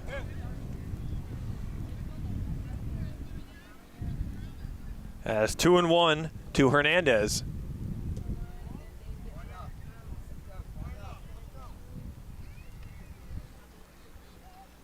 Bush definitely has some zip to this fastball, but it's just getting it over the zone, really. You don't want to leave it there for a guy like Hernandez, but you still got to get it over. See? And a drive into center field, deep but playable, and right there is Leibowitz in center. An allowed second out. Tornadoes down their final out here on opening day. It just kind of goes to how the game's gone for Trenton. They started out the game with 2 really hard-hit balls that found gloves, and then another really hard-hit ball when there was a chance to maybe get a rally going here, found a glove yet again.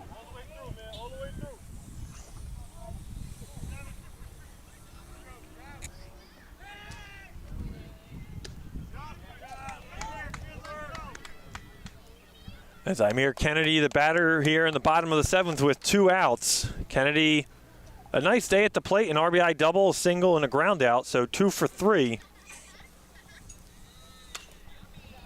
And another foul. That sounded like it hit something. It hit the top of a car. That didn't sound like glass, thankfully. But that was a decent little thud. I hope you enjoy your dent. We all know the risks of parking in a parking lot where there's baseball being played, but this seems excessive.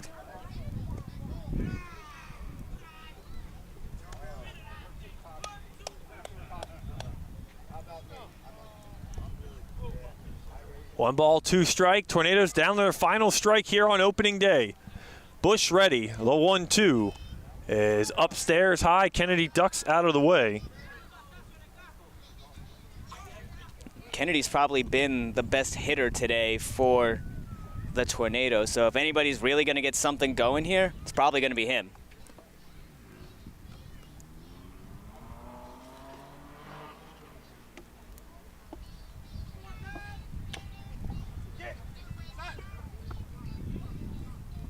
And Chopper in front of the mound. We'll say if it was foul.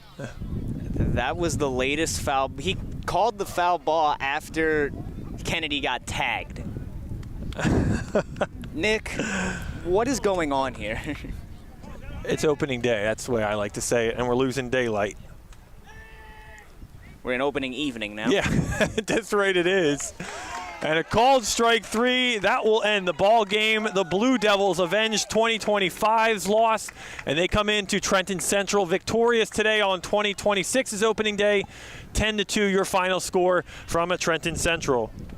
Well, Nick, the way that the Tornadoes started this game, it looked like it was going to be a 1-2 run game going all the way out, but Ewing exploded. Their offense really took over. They got a lot more patient at the plate, and then when Hernandez came out of the game, it just got a little bit easier for the Blue Devils. So hats off to them. A great win for them today and a great start to their 2026 baseball season. But yeah, I couldn't think of a better way to start things out. If you're Ewing, you definitely reclaim a tough loss that you took last year at the hands of the Tornadoes. And not to repeat myself, but a fantastic start to the year if you're a fan of the Blue Devils. And Blue Devils took advantage of the miscues by the Tornadoes. A good opening day baseball game as both programs trying to rewrite their respective ships here in 2026. Well, that will do it for our broadcast from Trenton Central, but stay tuned to our social media pages as we'll have our player of the game, and I'll interview a player from Ewing with that. So stay tuned on our YouTube page and social media pages for that interview. We want to thank the sponsors for making today's game possible. Team Toyota, Capital Health System, Haldeman Ford, Revere Restaurant, Kessel Dermatology, New Jersey Education Association, Trenton Thunder, Mercer County's Prosecutor's Office, the Trentonian, Hyundai of Trenton, Mako of Ewing, and Saul Funeral Homes. For the entire crew on site today, Ryan Gregg behind the camera helping out with today's call of the game. Brianne O'Neill did our video engineering. I'm Nick Gallagher and saying so long from Trenton Central. Thank you for joining us on this opening day of the 2026 high school baseball season. We'll talk to you again real soon here on the WBCB Sports Network.